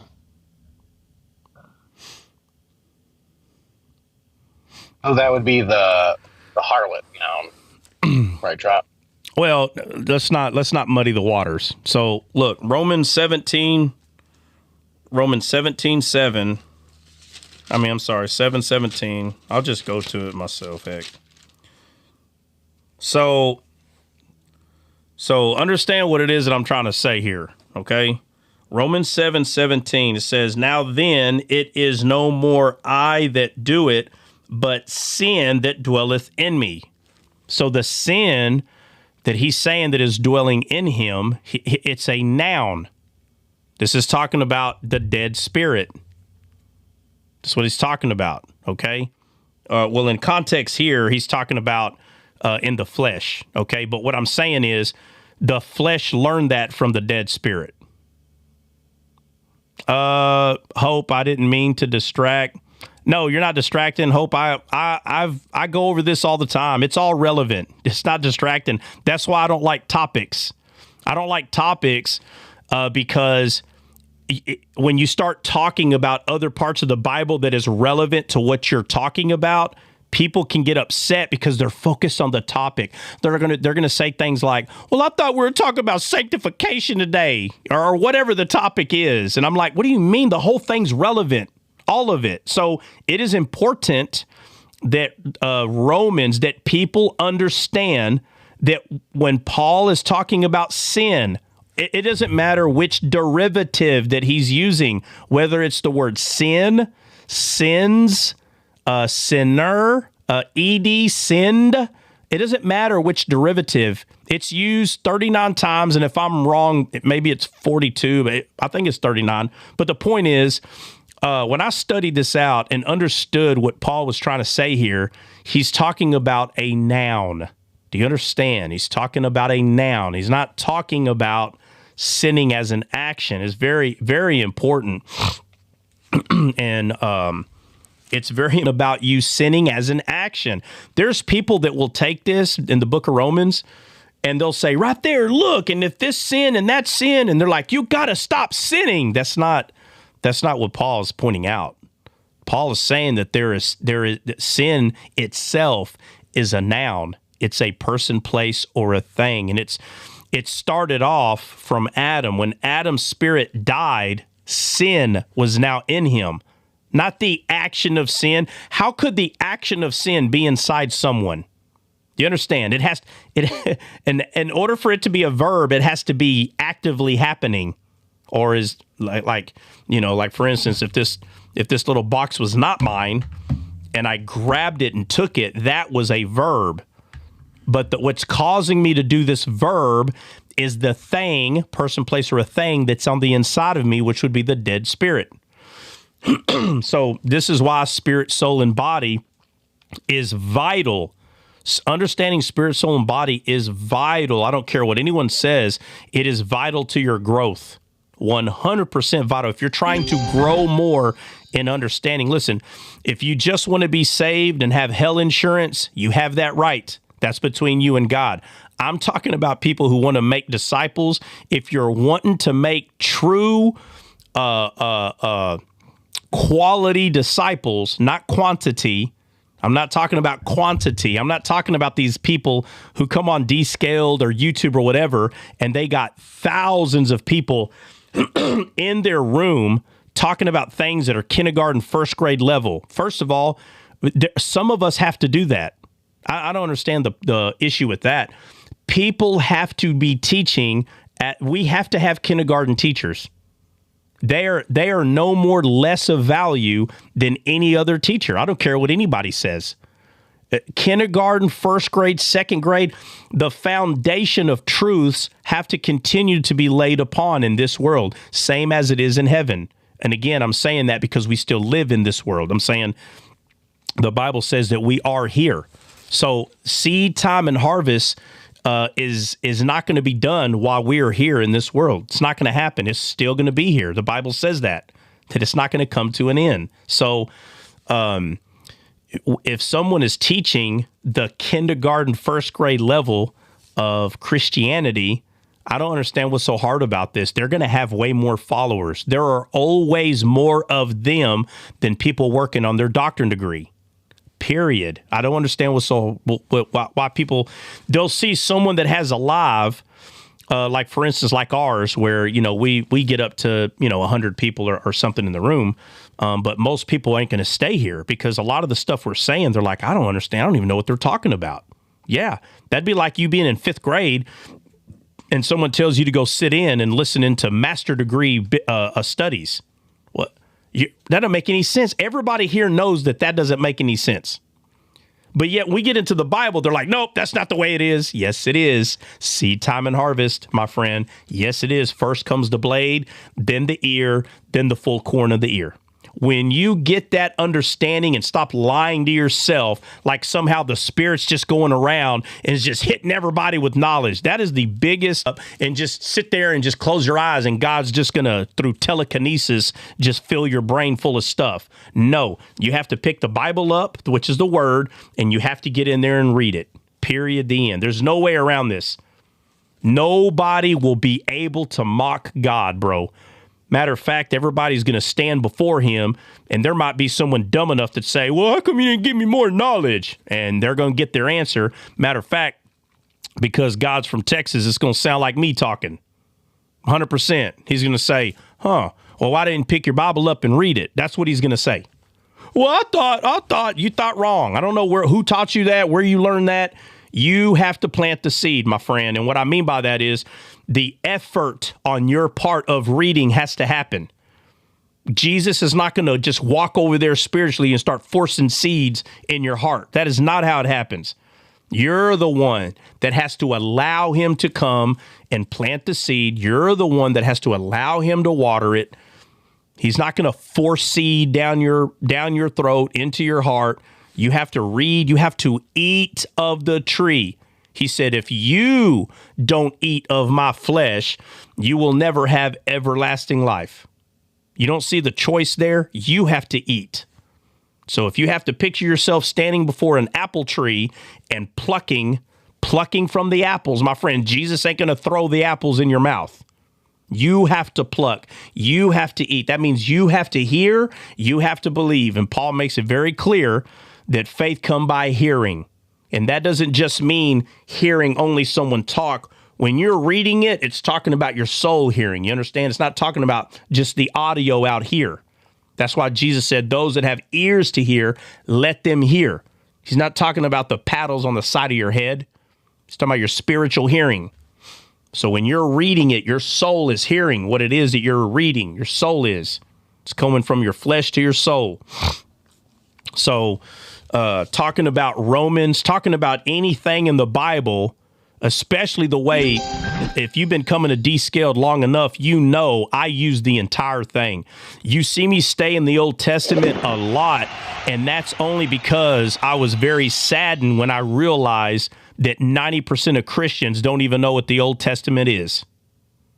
So when I realized that, when it clicked, like, whoa, how do you not know these stories? Like, you call yourself a Christian, you don't even know. It was crazy to me. I could not believe this. I did not know that in the 90 percentile, Christians didn't even know what the Old Testament is.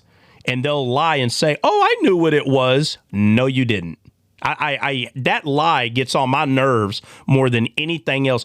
I'd rather you lie to me about something else, but don't lie to me and tell me, oh, I know what the Old Testament is. I'm not talking about the white page that separates the old from the new and you know what it is. That's not what I'm saying.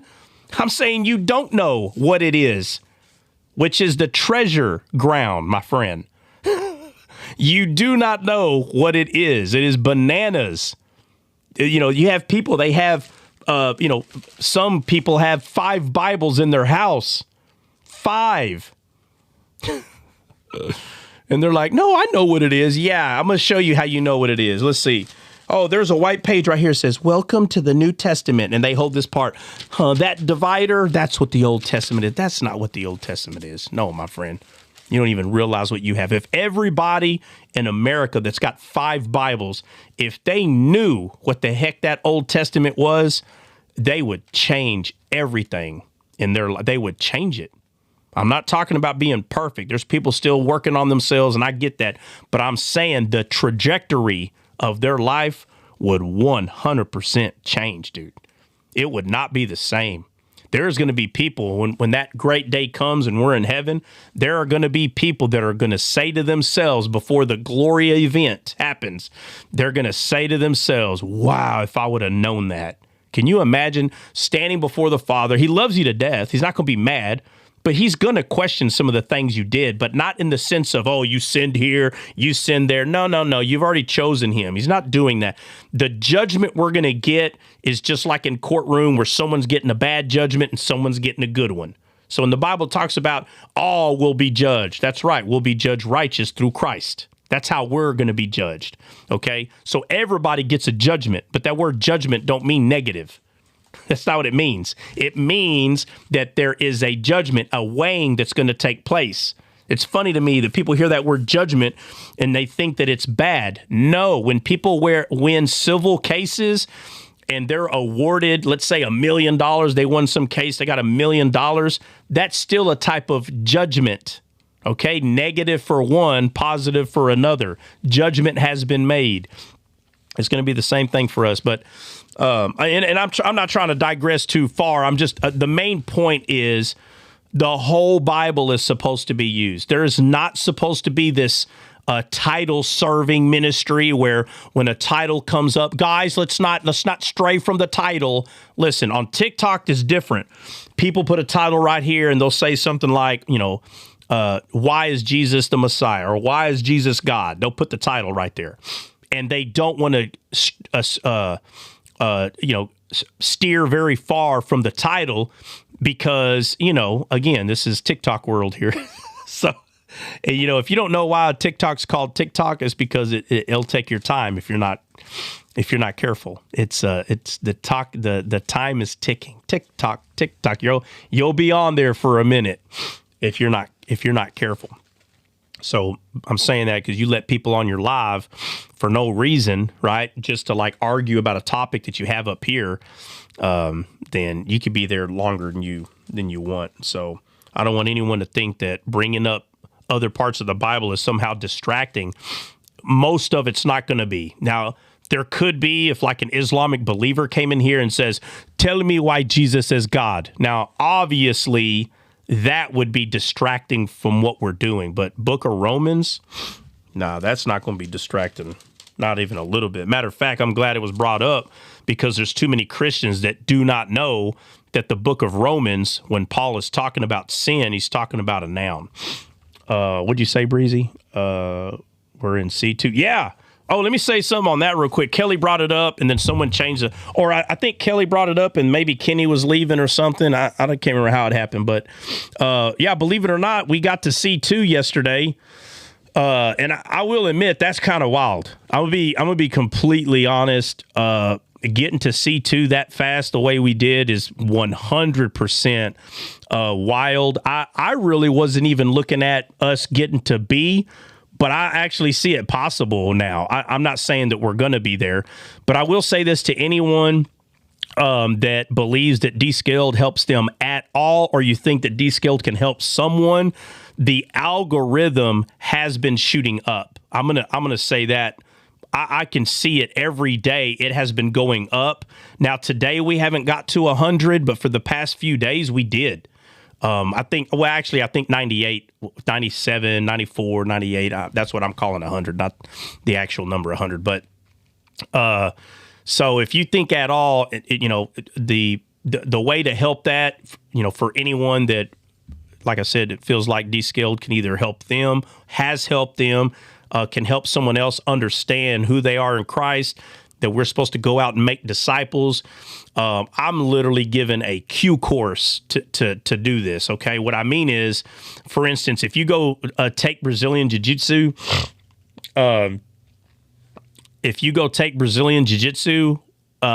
some of these people, no offense, they will, what do you call it? Let's see. What will happen? Oh man, why does this keep? Okay, go. Okay, I'm not really sure what that was about. I got to do this anyway. Sorry, hold on, guys.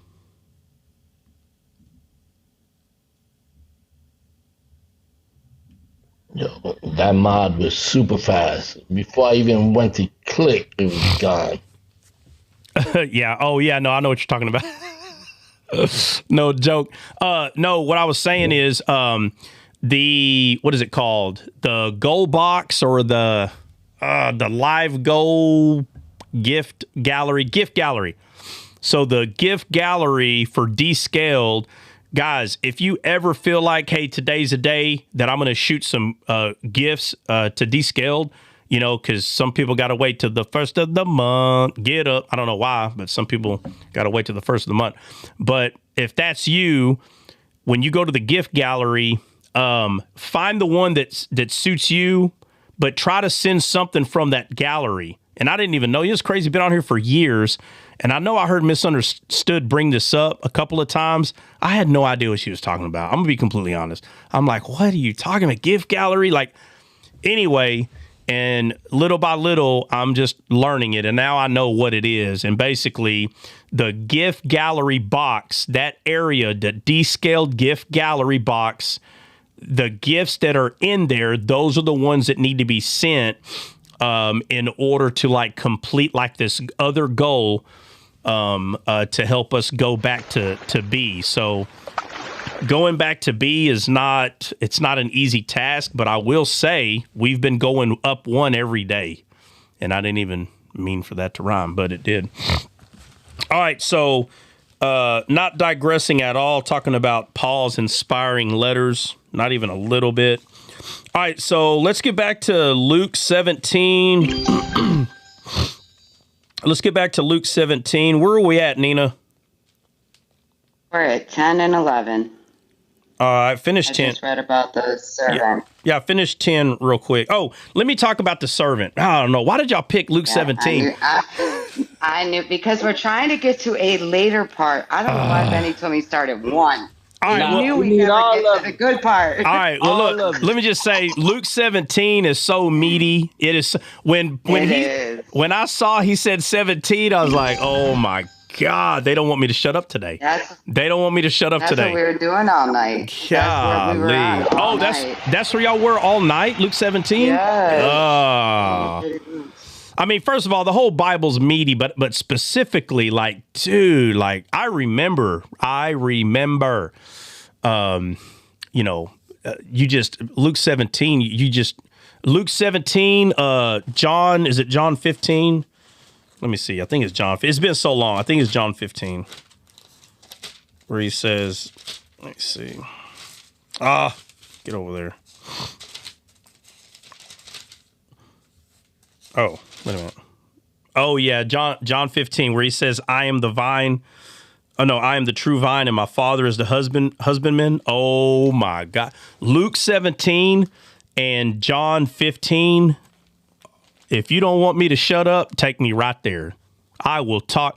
Matter of fact, all y'all could take a nap, come back, and I still won't be done. And you can send someone else. Matter of fact, all of y'all can just send someone else to take notes. All of y'all will fall asleep before I do, man. I've done it on many occasions. Just not, there's so much there, just nonstop. All right, so 10. Go ahead with 10, Nina. All right.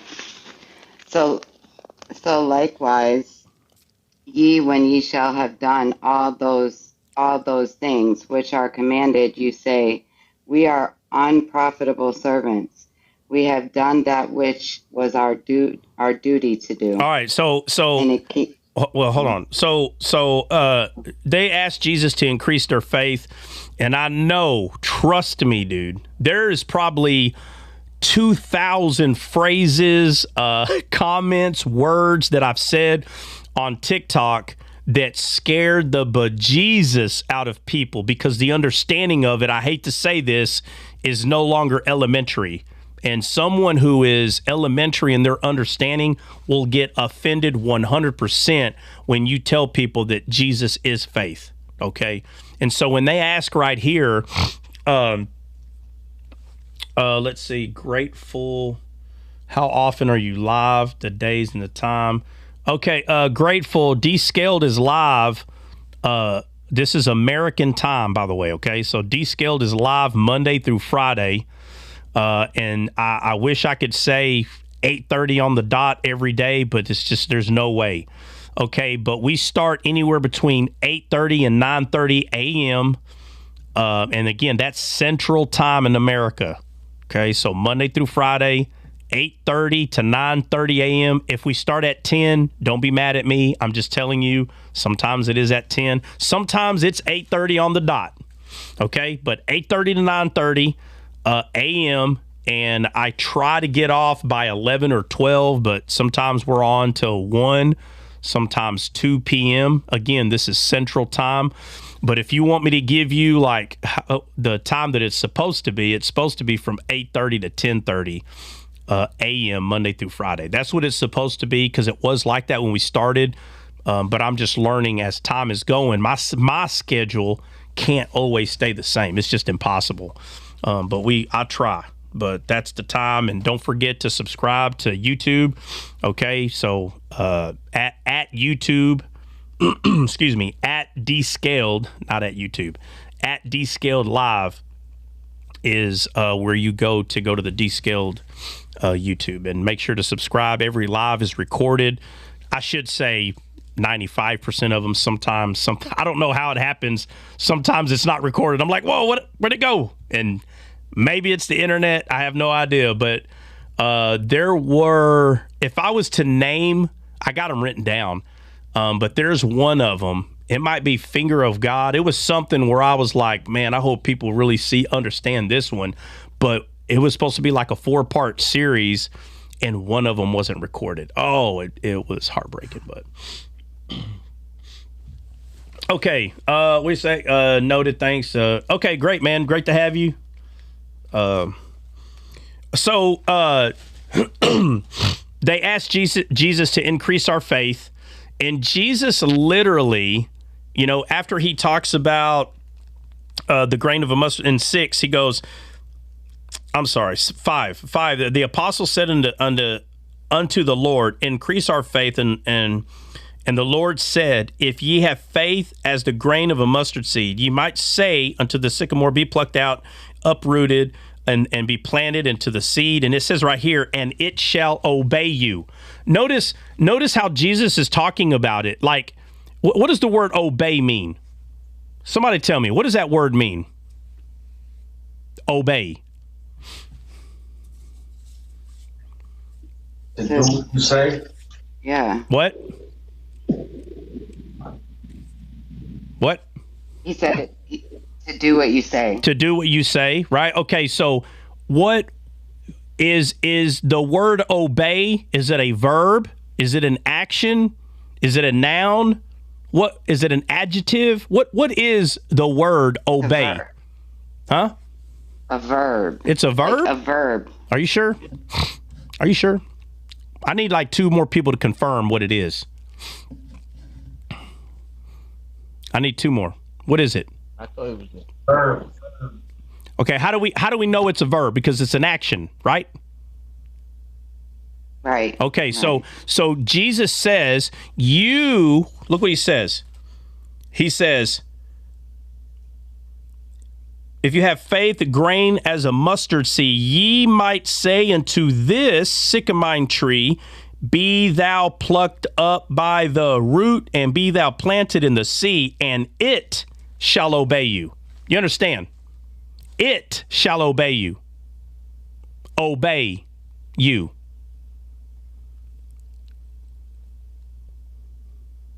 We do it. No. Mm-mm. No.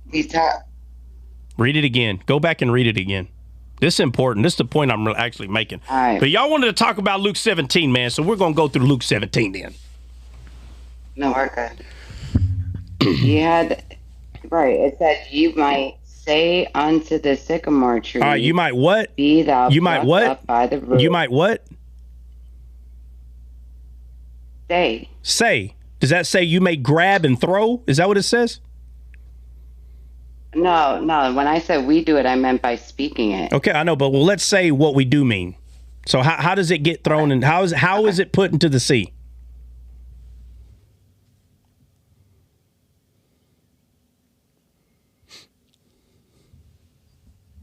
We speak to the tree. How is it put into the sea?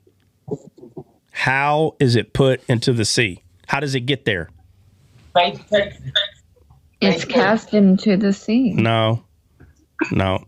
By submitting to the, complying to the command of being thrown into the sea. Yeah, but how? How does it get in the sea?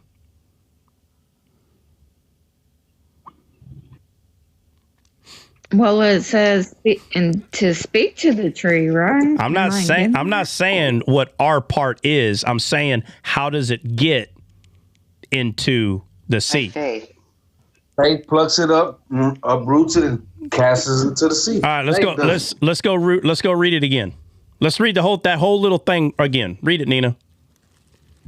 If ye had faith as a grain of mustard seed, ye may say unto the sycamore tree, be thou plucked up by the root, and be thou planted in the sea, and it should obey you.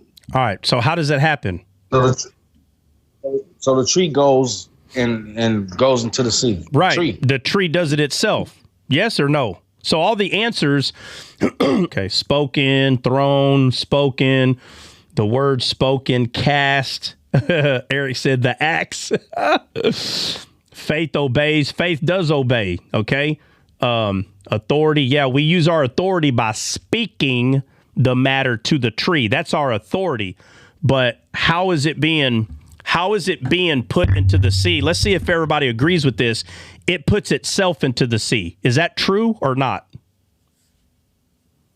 Yes. 100%. It's very important for this to be understood. Very important. So it's not like a magic trick where you're like, hocus pocus miliokus, and you put like this force in the tree, and your force, I don't know, Star Wars, and you were like, ha, and the force makes it come out of the ground while it's kicking and screaming and saying, no, put me back in the ground. No, that's not what happens. That's not what happens. Mm-mm. Why did demons flee bodies out of people? Because Jesus commanded it to. Why? Why did it do it? Because Christ had dominion. Huh? Because what? Because Christ had dominion. Because man has dominion. Man. That's why Jesus had to be a man. Well, yeah. You understand? So the reason that Jesus came in the likeness of a man is because he had to use man's dominion. This is very important. It's very important. This is the kind of humbling the Bible's talking about. God can do whatever he wants, but what's funny is he didn't. He didn't do whatever he wanted. Excuse me. He came and used the dominion that he gave to man.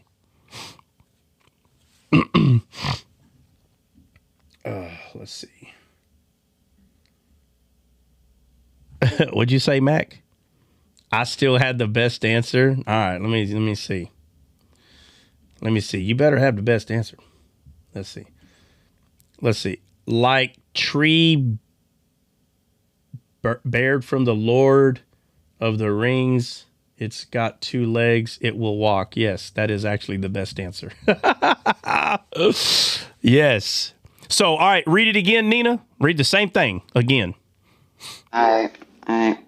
If ye had faith as a grain of a mustard seed, ye may say unto the sycamore tree, be thou plucked up by the root, and be thou planted in the sea, and it should obey you. And it shall obey you. So it's kind of like, to give you a good picture of this, it's kind of like a mother telling the kid, you get to this table right now. So when the kid gets up and walks his happy butt over there, did the mother grab the kid and bring him to the chair? No. No, but do you see how the kid obeyed what the mother said? Mm-hmm. It's like that. You say it, and it shall obey you. Now watch this. I haven't went this deep before, not really, on Luke 17 or other areas. But what do you think the fowls of the air are? The beast of the field, the fish in the sea. What do you think those are? I think the fowls of the air would be the mind, the beast of the field would be the body, and the fish of the sea is the belly. I don't know. For some reason, Jennifer, you're cutting out. I didn't hear nothing you said. Okay, can you hear me now? Oh, yeah, that's way better. Okay, well, I said I think the fowls of the air would be the mind, and then the beast of the field would be the body because of the earth, right? The body comes from the earth. And then the fish of the sea would be the belly. Which is what? The belly, well, if you're in Christ, you have living water that, is in your belly. Yeah, but what is the belly? Just give me one word. What does the belly represent? The belly would represent like the grave. I know that sounds a little weird, but that's how I see it. Yeah, so when we say you're in your belly, what does that mean? It means, well, I see it both ways. You either have living water, which would be you would be in Abram's bosom. No, I'm saying when I say things like, "Hey, man, you're in your belly," what am I saying? You're in your fleshly Okay, mind. So all right. So how did the flesh get taught? Where did the flesh learn to be like that? The Satan. Okay, the dead spirit you used to have, right? Yeah, the spirit of error. Right. So, but then we got born again, and now we got what? We got the Spirit of Christ, which is the Holy Ghost. Right. So the belly literally is referring to the Spirit. That's what the belly is referring to. So when someone worships, when Paul says, for they mock the Christ, or they're enemies of the cross, for their belly is their God. This is talking about people who are not born again. So they have a dead spirit. Okay? Amen. All right, so the fish... Oh, crud. Hold on. Oh, what did I do? Straight shenanigans. Hold on. Oh, I know what I did. Let me go back.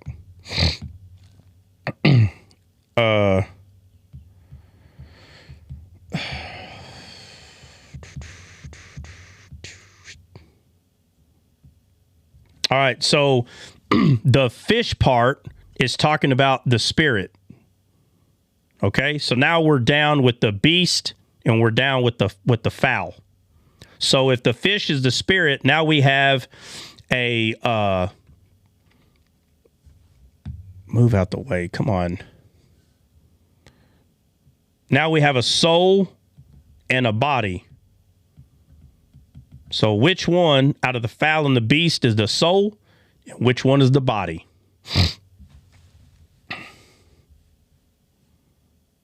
I think the beast is the body. Yeah, the beast is the body, and the fowl is the mind, is the soul. Okay. All right. So notice it's talking about plucking out trees, plucking up mountains, and it starts using so many objects that when you say something, it's going to listen to you. It's going to listen to you, right? Is what it's saying.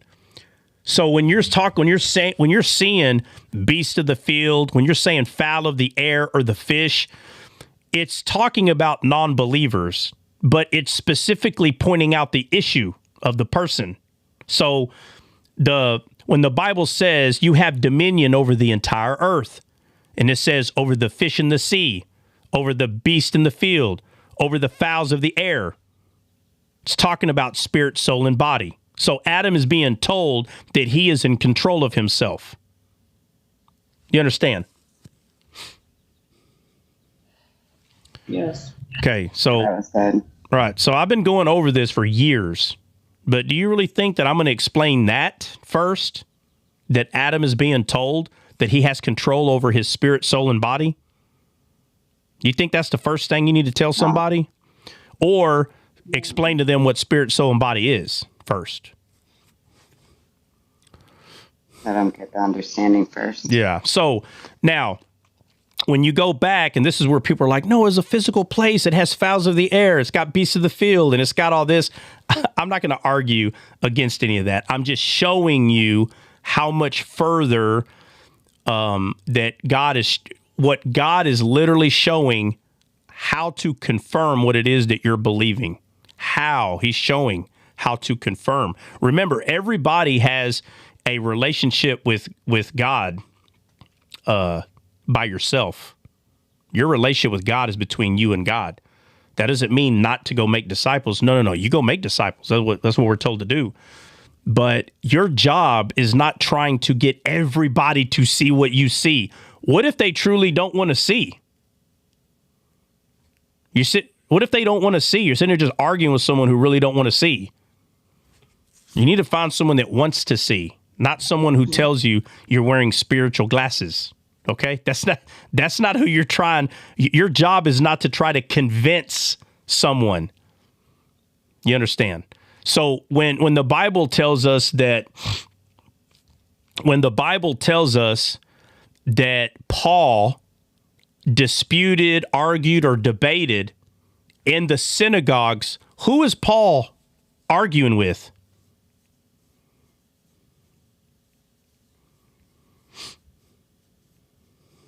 The religious, the Pharisees. Okay, so he's talking to Jews, right? Yeah. Okay. Yep. What do you think he was trying to get them to see? That it's not about works. No. Anybody know? What was Paul trying to get them to see? The gospel. Jesus, how the Old Testament testify to Jesus. Well, he's trying to get them to see that Jesus is the Messiah that they've been waiting on.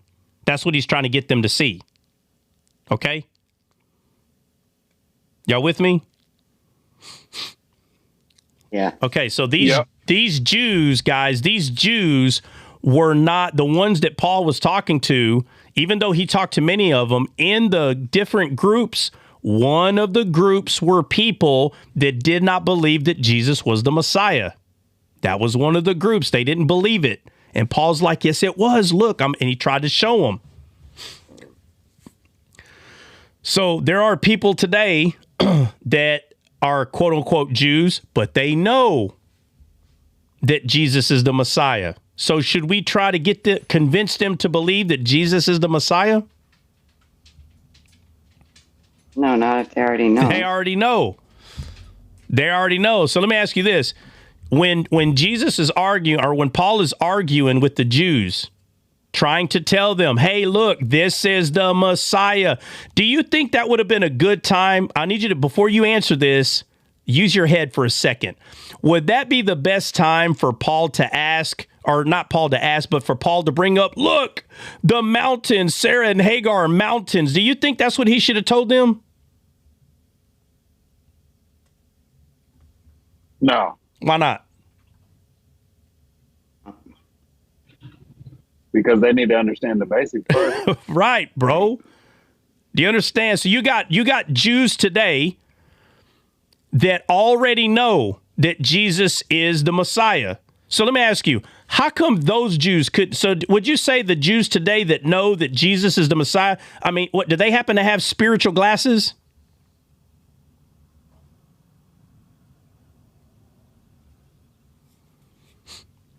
Talking to Jews who did not believe Jesus is the Messiah. But today there are Jews that do believe that Jesus is the Messiah. How come those Jews couldn't see it, but the Jews today can? They got to have some kind of special glasses, right? Let's be honest here, right? Okay, but today, if you go to Jews today who believe that Jesus is the Messiah, now understand, they already have a pair of special glasses of spiritual. You got to have spiritual glasses on. Apparently, they already have them because they can see that Jesus is the Messiah. The other Jews couldn't. So the other Jews would mock these Jews and say, oh, well, we got to have spiritual glasses. True or not? Wouldn't they say that to the other Jews? Y'all are special. Y'all are special. Y'all got spiritual glasses. Maybe, can y'all give us some of those spiritual glasses because y'all see that this guy is the Messiah and we don't? Wouldn't that be the mockery? Yes. Okay, So today there are Jews that have these brilliant spiritual glasses because they can see that Jesus is the Messiah, but maybe they're missing a second pair because when you start telling them other things, all of a sudden they're like, oh, well, maybe we need spiritual glasses. Well, I thought y'all already had them. You can see that Jesus is the Messiah. So then you say, okay. Better yet, you bring up Adam is the first, or there is a first Adam and the last Adam. So Paul tells us that Jesus is the last Adam. So he calls Jesus a second Adam, the last Adam. And then you ask these Jews today, you ask them, hey, can y'all see what Paul is saying? And they go, oh, yeah. Well, y'all must have 2 pair of glasses. Y'all got 2 pair of special spiritual glasses. And those other Jews, they don't even have 1 pair. Y'all got 2. And you go, okay, well, what about the mountains? Paul called Sarah and Hagar mountains. Can y'all see that? Yeah, we can see that too. Well, y'all got 3 pair of glasses. But then you tell them that Jesus is faith, and they go, whoa, hold on. We need to get your special glasses to see that because we can't see that. Well, let's not lie. Y'all got spiritual glasses, though. We already admitted that you can see these other things. So if you're not picking up what I'm putting down, is what I'm saying is there is growth that is going to occur. And be careful with people that try to mock something that you know that you can see is there by mocking you by saying you have spiritual glasses. Let me borrow them. Because it's funny, I can prove that they have spiritual glasses. So if we both have spiritual glasses, don't be mad at me because I have more sets. Do you understand? Don't let someone mock you because you have more sets or because you have a better magnification on your glasses than they do. It's so funny that today the battle is not between us making more disciples. The battle is how can I discredit the other people so people will listen to me? This comes from Satan. This is not a characteristic of God. God does not tell you to go mock people who are glorifying God in the Bible. That's not what he tells you to do. It's the flesh tree when you do that. You are eating from the wrong tree. You yourself have spiritual glasses. You can see that Jesus is the Messiah. You can see that Paul was talking about the mountains. You're claiming, oh, I understand it. Or you're lying. You don't have any spiritual glasses. You really don't know if Jesus is the Messiah or not. You probably don't even know if you have the Holy Spirit. You probably don't even know if you're saved, which means you're lying. You do not know what Paul is talking about when he says the first and last Adam. You don't know anything about mountains. You don't know these things, so maybe you have no glasses at all. but you want to make people believe that you can see some things. And probably you don't see nothing. It's one or the other. You either have spiritual glasses and you can see, or you don't. But you can't tell people, well, I need your special glasses, but yet you're claiming you see spiritual things. Which one is it? You either see spiritual things or you don't. It's one or the other. So why am I saying all this? I'm saying all this because in the beginning, what we do see in the garden is we do see a man becoming a living soul. It tells us, black letters on a white page. That's what we see, 100%. And then what we end up seeing is this man is given dominion, and it says that you have dominion over the fish in the sea, the fowl of the air, and the beast in the field. That this man has dominion over these things. And when Jesus gets here, he says in Luke 17, I'm sorry. Which part are you looking for? The one we just read, I think it's in 7. Hold on. No, I'm sorry, 6. 7. It's in 6. Well, either way, it's in 6, though, because he says, if you had faith as a grain of mustard seed. Somebody look up that word grain. Right there.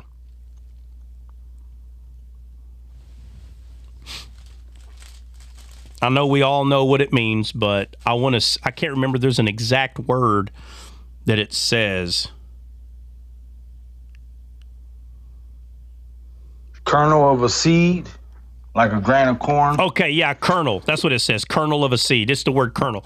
Okay, what does that mean? What is a kernel of a seed? What is that? Kernel. What is that? Jesus, but just a little. Now look up the word. But look up the word kernel. Look up that word in the dictionary. What does that word mean?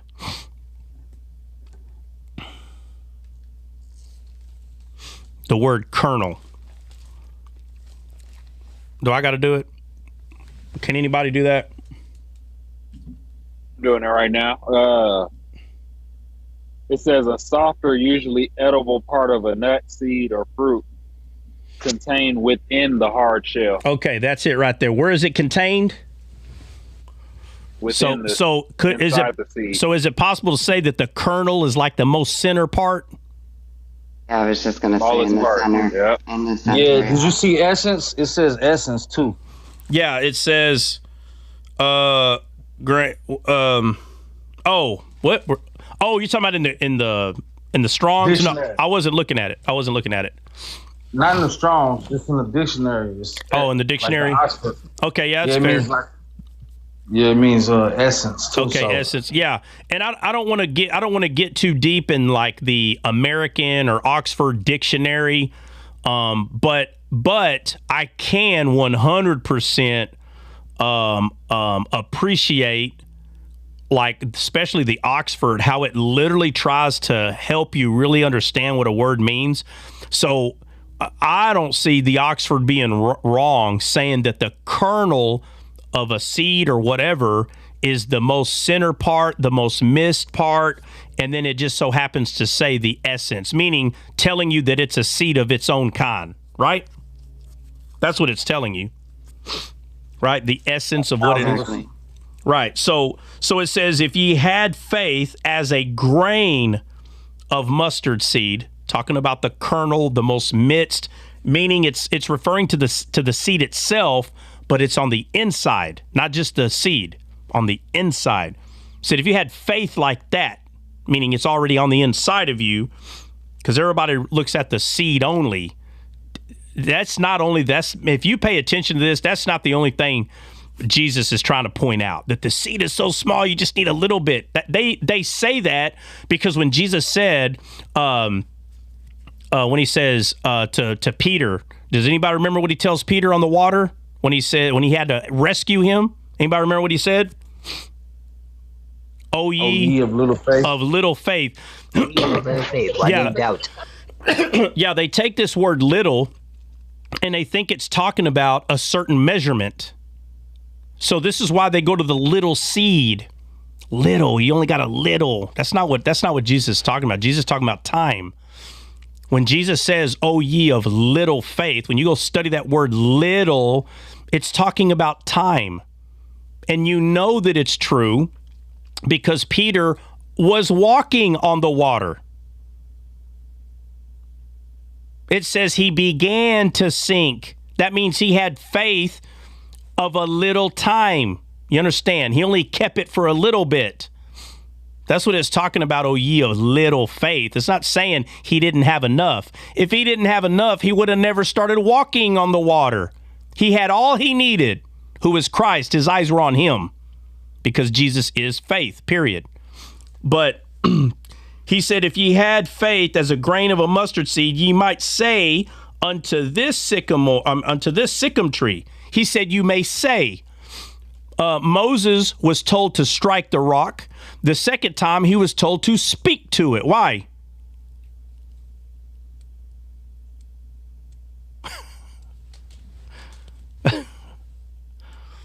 To exercise faith. Yeah, because he was supposed to tell it to give him water. That's what he was supposed to do. Tell it, give me water. Just like a kid tells mom and dad, give me food. They're not trying to be rude. They just know where the source is. Do you understand? Kids are not trying to be rude when they go, Daddy, hungry. They're not trying to be rude. They just know that you're the source, and I have to tell you that I'm hungry. That's why Moses was supposed to speak to the rock. And everybody says, what do you think he was going to say to it? I don't know. It's crazy how people don't know this stuff. What do you think he was going to say? Does he have dominion in this world or not? Yes. Yeah, he's got dominion. He was going to tell it, give me water. That's what he was going to tell it.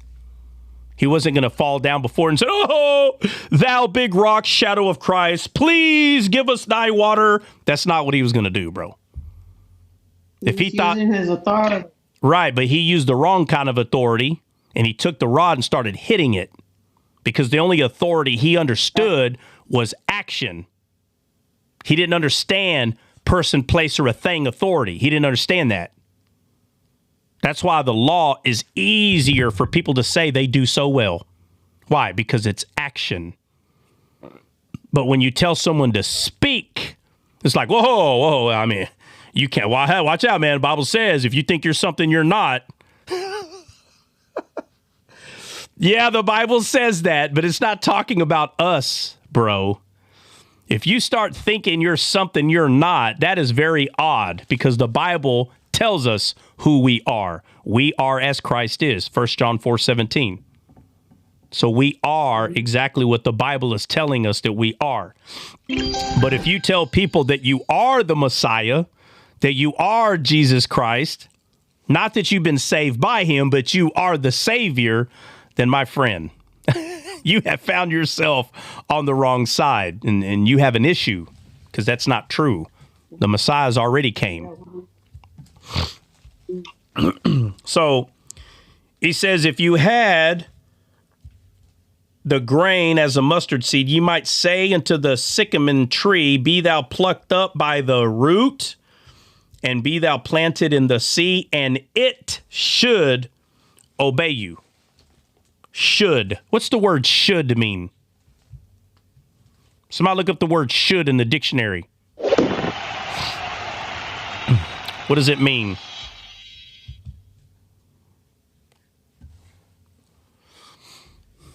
Who's looking it up? Talk to me. Talk to me, Goose.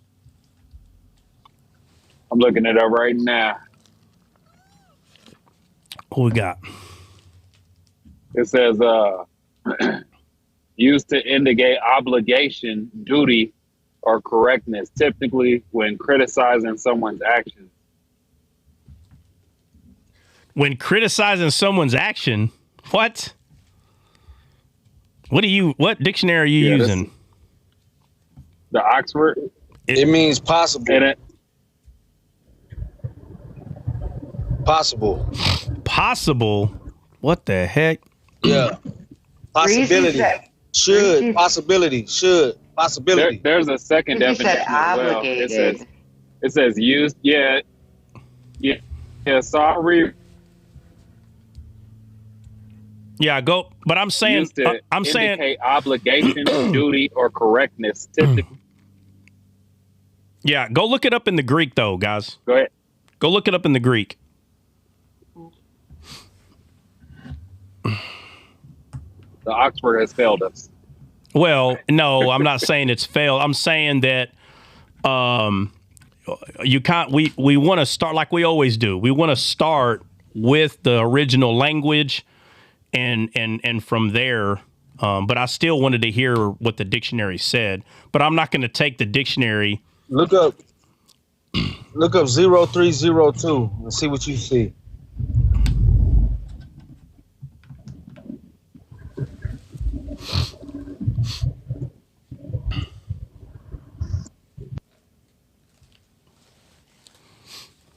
Getting it right now. And then remember, in its original language, the word should could have been added there. Don't forget that. Don't forget that. Remember, we speak English, so in order for it to make sense, sometimes they add some words in there to kind of go along with the way that, you know, we think and perceive as English-speaking people. Because in the beginning, somebody else help me look it up because I'm only saying should. I guess just saying should. Okay, well, all right. So I think we all can agree that the word should is kind of pointing to like when you said obligated, it is pointing to an obligation, like that, like it has to. Okay. All right. But it's all right. It's all right. Let's just move on. The point is, it says that it's going to be uprooted. It says, and be thou planted into the sea, and it should obey you. So it's going to obey like a child being told by the mom, get your butt to this dinner table.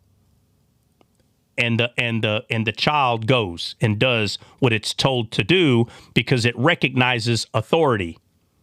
It doesn't mean it wants to do it, but it's going to do it. Okay? So that's why I said possible. One of the definitions was possible because in another couple of the other gospels, he says nothing will be impossible for you. He uses the same parable. Yeah. Yeah, right. So, all right, so that's the tree.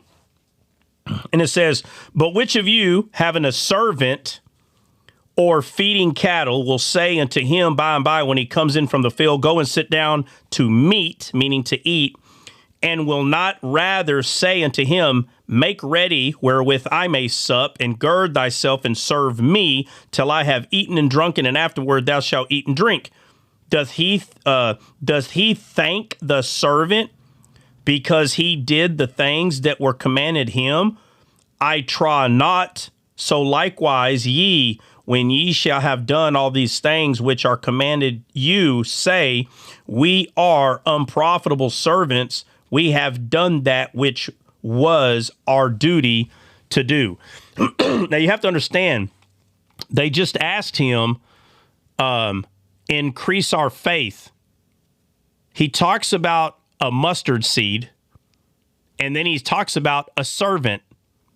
And if you pay real close attention to that servant, and when I say pay real close attention, I mean slow down and really try to understand what he's telling them, because what he literally says is he's saying, because remember, he's talking about you speaking something and it's supposed to listen to you.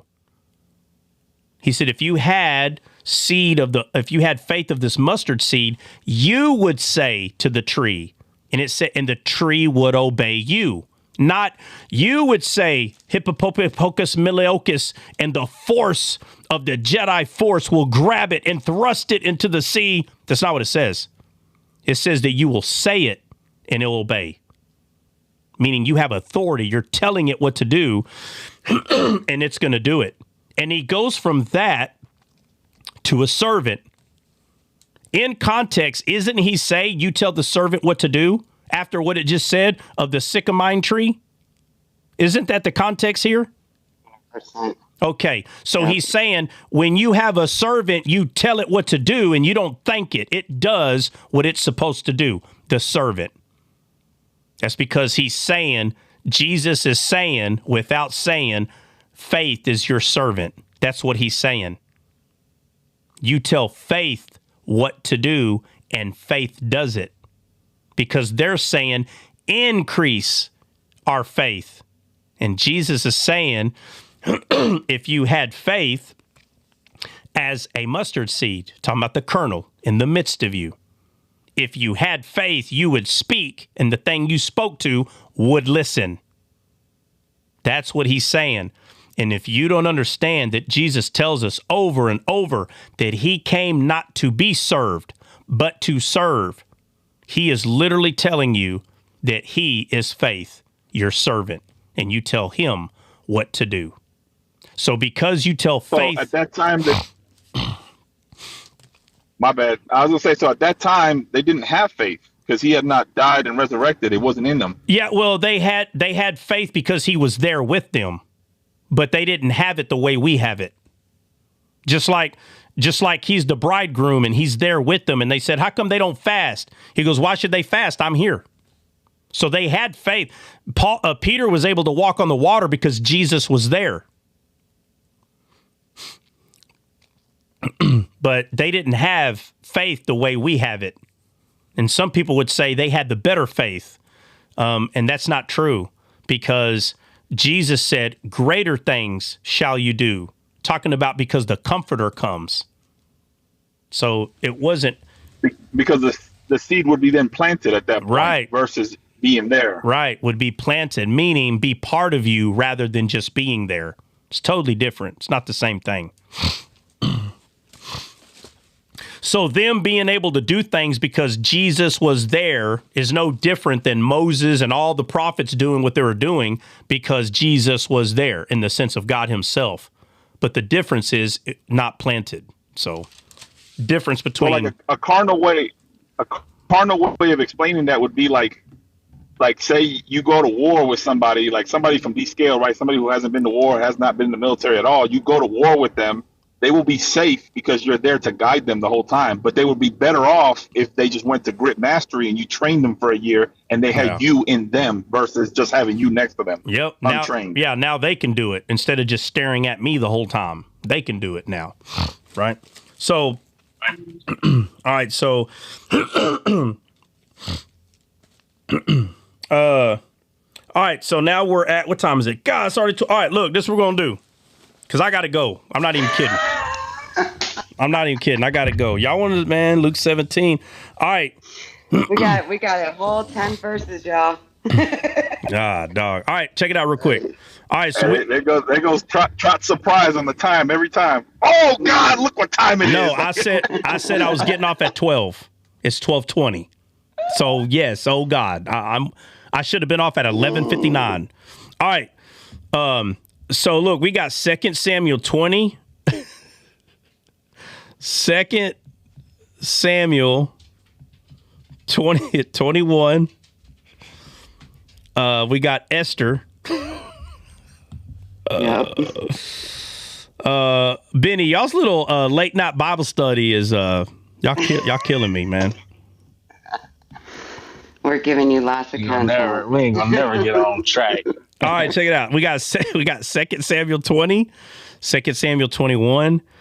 We got Esther. Now we got... We get 2 Samuel 18 and 19. Hey, let me ask you a question. If you can answer it straight to the jugular, please, I'd appreciate it. Can somebody give a prophetic word on today? Hold on. All right, 11. Can somebody give a prophetic word today? Yes. Can somebody give a prophetic word to somebody else? All right. Let me say this. First off, that means 10 different things to 10 different kind of people. So give me an example of what you're saying. Let's say, for example, somebody says they give you a prophetic word to somebody and say, "Hey, man, you don't like. Maybe you're just like a regular person," and the pastor says, "Hey, I see that you're going to be like God's going to use you in the realm of being a pastor or evangelist around the world. Can that really come from God? Can this prophetic word be true? Well, yeah, because it already says that in the Bible. It already says it. The Bible says that there are going to be people that are not my people, but they're going to be my people, and they'll do great things. The Bible says it many times. So when you tell somebody that, whether they believe that or not, it's on them. But the Bible itself already says these things. These people that are doing prophetic sayings, they're not saying anything that's contrary to what the Bible is already saying. But the person that the word goes to, they still have to believe it. So if it doesn't come true, I'm saying in that context, it's not because it wasn't from God, because it's already saying it in the Bible. It's already from God. I think the problem people get in is... My bad. Let me give you a different example. What if somebody says, hey man of God, pack your bags because in 3 months you're going to be in Africa. Like, is that a thing? Okay, hold on. Okay. Telling a stranger again? Like who's somebody at church, like an evangelist comes? I'm saying listen. I'm saying, all right, let's say there's this special man of God, whoever this is. He goes into Walmart to someone he doesn't even know, and he says, pack your bags, you're going to Africa. Like that? Yeah, like that. Okay, yeah, so, well, I got to know because people look at this stuff 100 different ways. Not everybody looks at the same. All right, so the context is this special man of God. God told him, hey, go to Walmart. There's going to be a man with a red shirt with white letters, green pants. He says, thus saith the Lord. He says, thus saith the Lord. All right, he says, thus saith the Lord. Okay. So if that happens like that, this is what I'll say. The man would have to say he had a dream or a vision of a very specific person, and God said, go to Walmart, he'll be there at 2:00, right? Then he goes up there. Or are we saying there was no vision, nothing? The guy's just sitting there in Walmart stealing grapes, the great prophet is, and then he just sees a guy and he don't know what happened. Something came over him and told him he needs to move to Africa. Huh? Which one, Dre? I don't know. You could do either. Both. I guess. All right. Well, first off, the Bible does tell us that there will be visions and dreams. The Bible makes that very clear. So nobody's going to tell me that a person cannot have a vision or a dream that would lead them to be specific with somebody. Yes, 100%. That could happen 100%. Matter of fact, I believe it does happen on a very low scale. I don't see it happening every day. To be clear, I don't see God doing this to somebody every day, and there's like 50,000 people running around telling everybody to pack their bags. We're going on this trip. So I think it would come down to how prevalent people are saying this happens. So when people say God can do anything that he wants to do, the Bible don't say that. The Bible does not say that God does whatever he wants to. It says God does what he wills. And that is pointing to the will of God. That's what it's talking about. God does what he wills doesn't mean he does whatever he wants. God himself only does the will of God, and Christ is the will of God. And everyone that is born again has been predestined to be as Christ is. That's God's will. That is everything that he does, it's for that will. That's it here in this world. So if there's people that are saying that God will never give a dream to someone or a vision. Would you say, Hope? Or would you say, Nina? For all his glory, he will does it all for his glory. Yeah, and pleasures. Right? Yeah, and it says he will do all his good pleasure. Right. What does that mean? What does that mean, Hope? That he will do all his good pleasure? But here's what I was saying. Hold on, Dre, I'm not getting off topic. Don't worry. I'm coming right back. I'm not getting off. Oh, okay. Yeah. No, I'm not. We're right there. What does that mean, Hope? That he will do all his good pleasure? That word pleasure tells you That word pleasure doesn't mean he just does like whatever pleases him. It's talking about the pleasure of God. The word Eden means pleasure. Jesus is the only thing that pleases God. So his will is his pleasure, and his pleasure is his will, and both of those point to Christ. So when it says that he does his pleasure or he does his will, it's talking about Christ. It's all saying that everything that he does is pointing to Christ. The Bible says without faith, it's impossible to please God. Jesus is faith. He's the only thing that pleases God. He is the pleasure of God. He is the will of God. So those phrases are not telling people, is not telling people that God does whatever he wants. No, he only does his will, and his will is the Son. His pleasure is the Son. Why are we hopping to Philippians 2:13? What? I don't know. I don't remember what that says off the top of my head. Philippians 2:13. Well, I just wanted to say this, that I do got to jump off, but I do believe 100% that these visions happen and these prophetic quote unquote words happen, but they're confirmation. Like normally that won't come out of nowhere. Like you're not just shopping in Walmart as the shopper and somebody just says something that's completely off the wall. Usually it's something that God has already spoken to you, and it's a confirmation. Like, oh, you're going to go travel the world. Well, you've already had a heart for the world. Yeah, but you didn't. Okay, right. But you didn't ask, does God confirm things? You said, does? No. I know. I'm saying it's. But all right, no, but if I know. I'm saying that it comes. It doesn't. But if we're talking, Listen, about, let me just say this. Yeah, go ahead. No, I'm just saying, like how we read yesterday in 1 Kings chapter 13. Like the false prophet came and he said something that God had already told you not to do. That won't be a prophetic word. Like people have to understand what is a prophetic word and what is just an emotional word from somebody and what is just a flat out lie. Period. Yeah. So that's another thing, right? So if God told you, again, according to what we went over yesterday, that man was told not to eat or drink in that place. That is no different than Adam being told, do not eat of this tree. He's telling you not to believe something. So in this world, we are told the same thing. Do not believe Satan. He is a liar. What did Jesus say when they asked him? Tell us about Satan. He's a liar. That's it. All the Bible is trying to teach us is don't listen to your flesh, listen to the Spirit. That's it. That's all this is about. This is not about special trips, someone confirming another trip and all. It ain't about none of that. It's about us understanding that we are spirit, soul, and body, and our flesh has been taught by the dead spirit how to be a certain way. And your job, as quickly as possible, is to start discerning which one is which so you can get on with your life in peace. That's it. Okay, now, when we start getting into, I had a dream and God told me this and God told me that.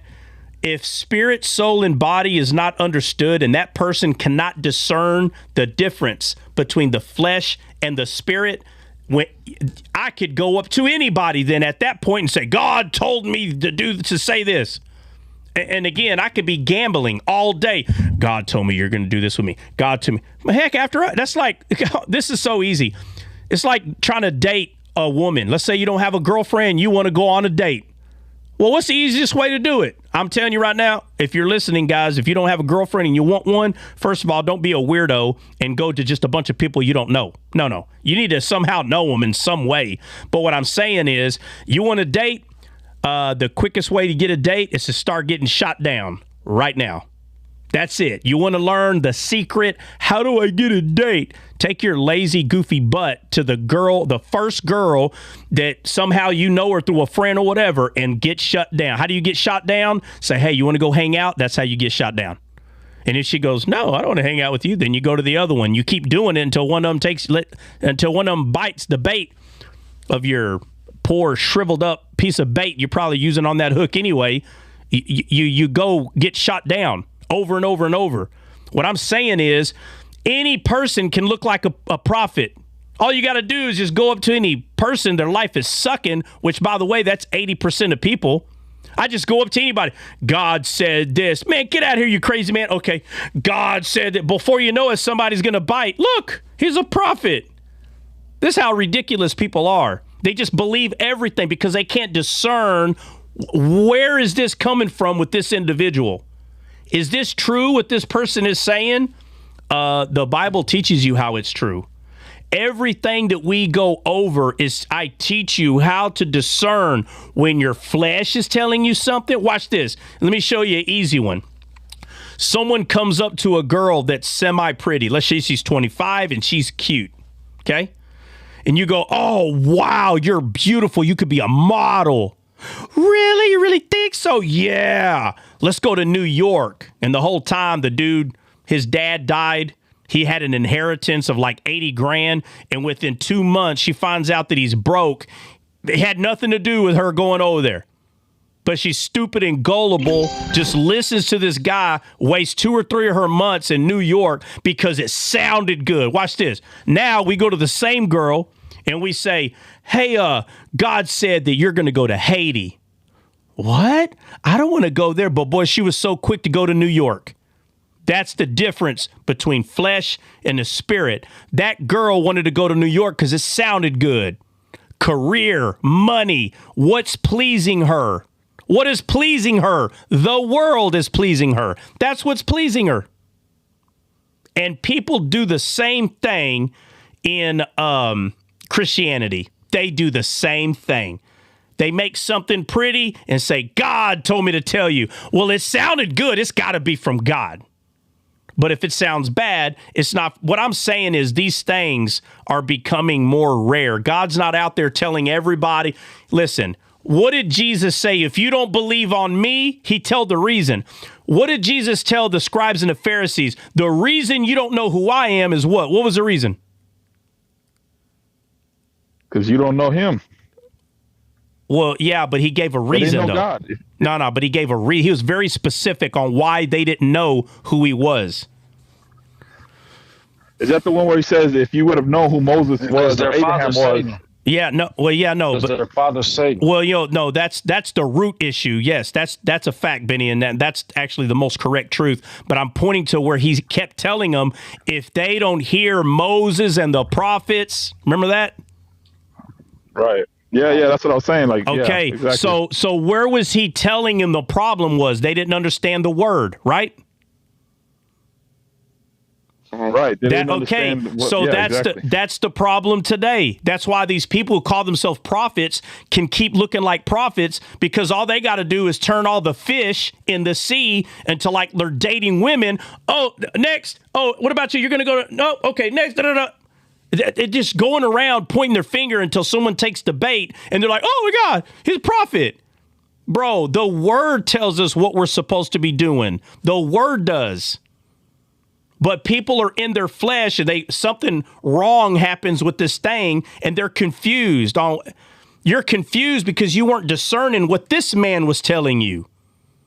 You weren't discerning correctly. God doesn't have to use a man all the time to walk up to you and say, God said that you know, bro, it's in the word. He tells you what to do in the word.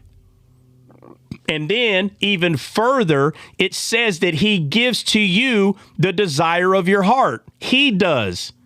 That doesn't mean I desire to go to Haiti. And then some loser I ain't never met in my life so goes, God said you're going to Haiti. Well, that's confirmation because somebody said, no, hold on, time out.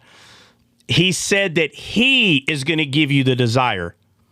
That doesn't mean that the thing you desire, he's going to give you. No, it means that you're going to get a desire to go somewhere. It came from him. The desire came from him. I don't need a man to come tell me, hey, this and this and that and that. No, because my desire that comes from God hasn't changed. You understand? There's two ways to looking at that verse. One way is I have a desire. I desire this. I don't care what this is. I don't care if you have a desire to build a church. You have a desire to feed the poor.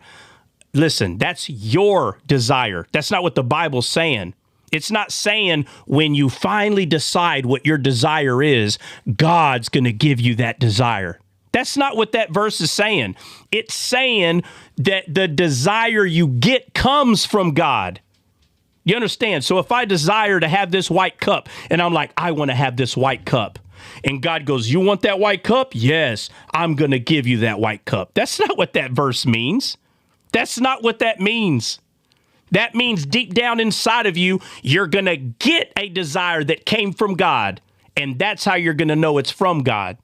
Because the desire came from him, not the thing that you desired he gave you. No, the desire itself came from him. And that desire only comes when the person sticks his face in that Bible and starts understanding what the Bible is saying. And the Bible and from there it says, God tells us that is how he's going to answer all the questions that you have. He's going to do it through the word. That's how he's going to do it. 100% today. That's how he's going to do it. So when people keep saying this, confirmation, when I hear people say that over and over and over, my friend, there's not an actual desire in you then, because you're getting a desire from these people saying this. No, it's not like that. You already have the desire, but that desire came from God years ago, months ago, and you start dwelling and meditating on that desire that came from God, and it starts coming to pass. Like descaled, that desire came from God. I didn't have the desire, Lord, I want to start a thing called descaled. That's not how it happened. As I meditated on the word, the desire of descaled slowly was planted, and it grew, and the fruit of it is here. It's manifested. But the desire of it came from God. I didn't have the desire, and then I went to God and said, Lord, I desire this, and God gave me my desire. That's not what that verse means. So the Bible says, study and show thyself approved unto God. Study and show thyself approved. That's how the desire comes. It comes through that. To some people, it could be 2 years. Others, it could be 10, depending on how much time you're putting in it. The seed has to grow. It doesn't just tell us study and show thyself approved. It says seed time and harvest. There's so many verses that teach us how these things come about. None of them are accidents, but the desire has to first be put inside of you by God first. Right. And I'm sure everybody can think of at least one verse that is going to point to that kind of truth. Right.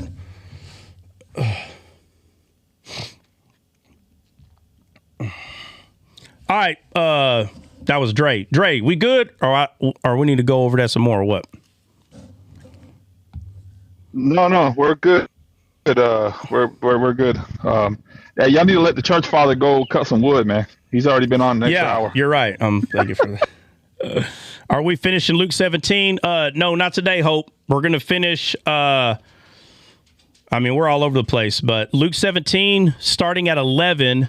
Let's try to finish that one Monday, and then we'll go back to Samuel.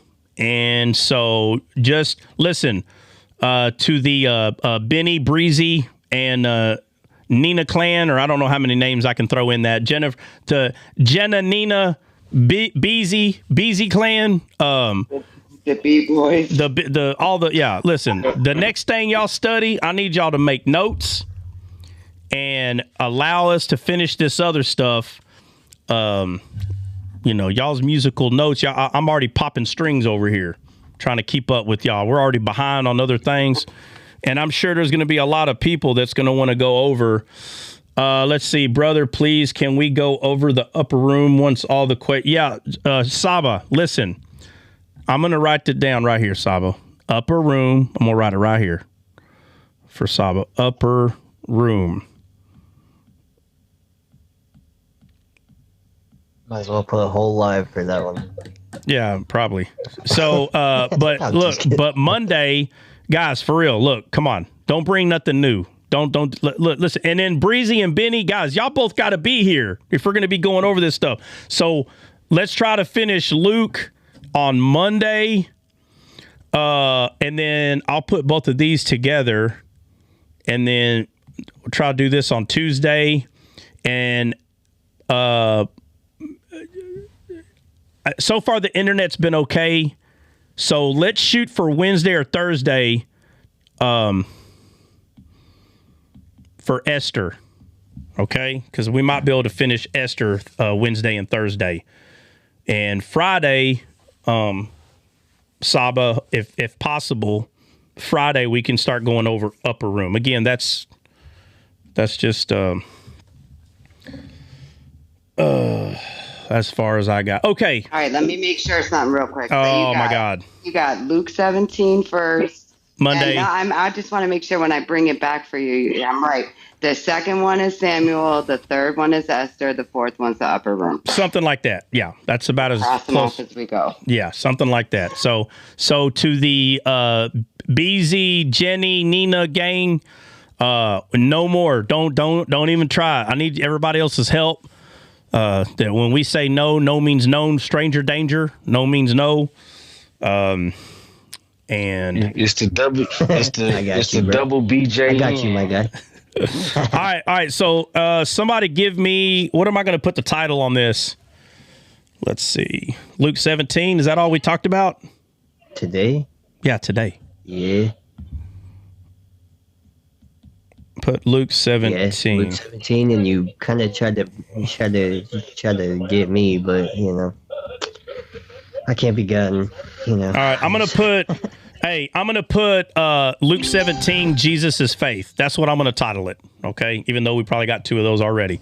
All right, anybody got anything to say other than biblical questions? Because we got to go. Anybody? Nope. All right. God bless. What? God bless, bruh. God bless. I missed it. Oh, you missed it? It's all right. It'll be recorded, Christian. Go watch it on YouTube. What'd you say, Faith? All right, y'all. God bless everyone. Have a wonderful weekend, and I love you all. Absolutely. God bless, Faith. We love you too, man. Guys, if you have a question over the weekend, I'm not saying don't send it. I'm just saying don't get mad if I don't get to it. I'm telling you, the sun is out, and I'm out and about. So God bless, guys. We'll see y'all Monday. If we happen to go live over the weekend, you'll know it if you have turned on your notifications. Other than that, we'll see y'all Monday. God bless.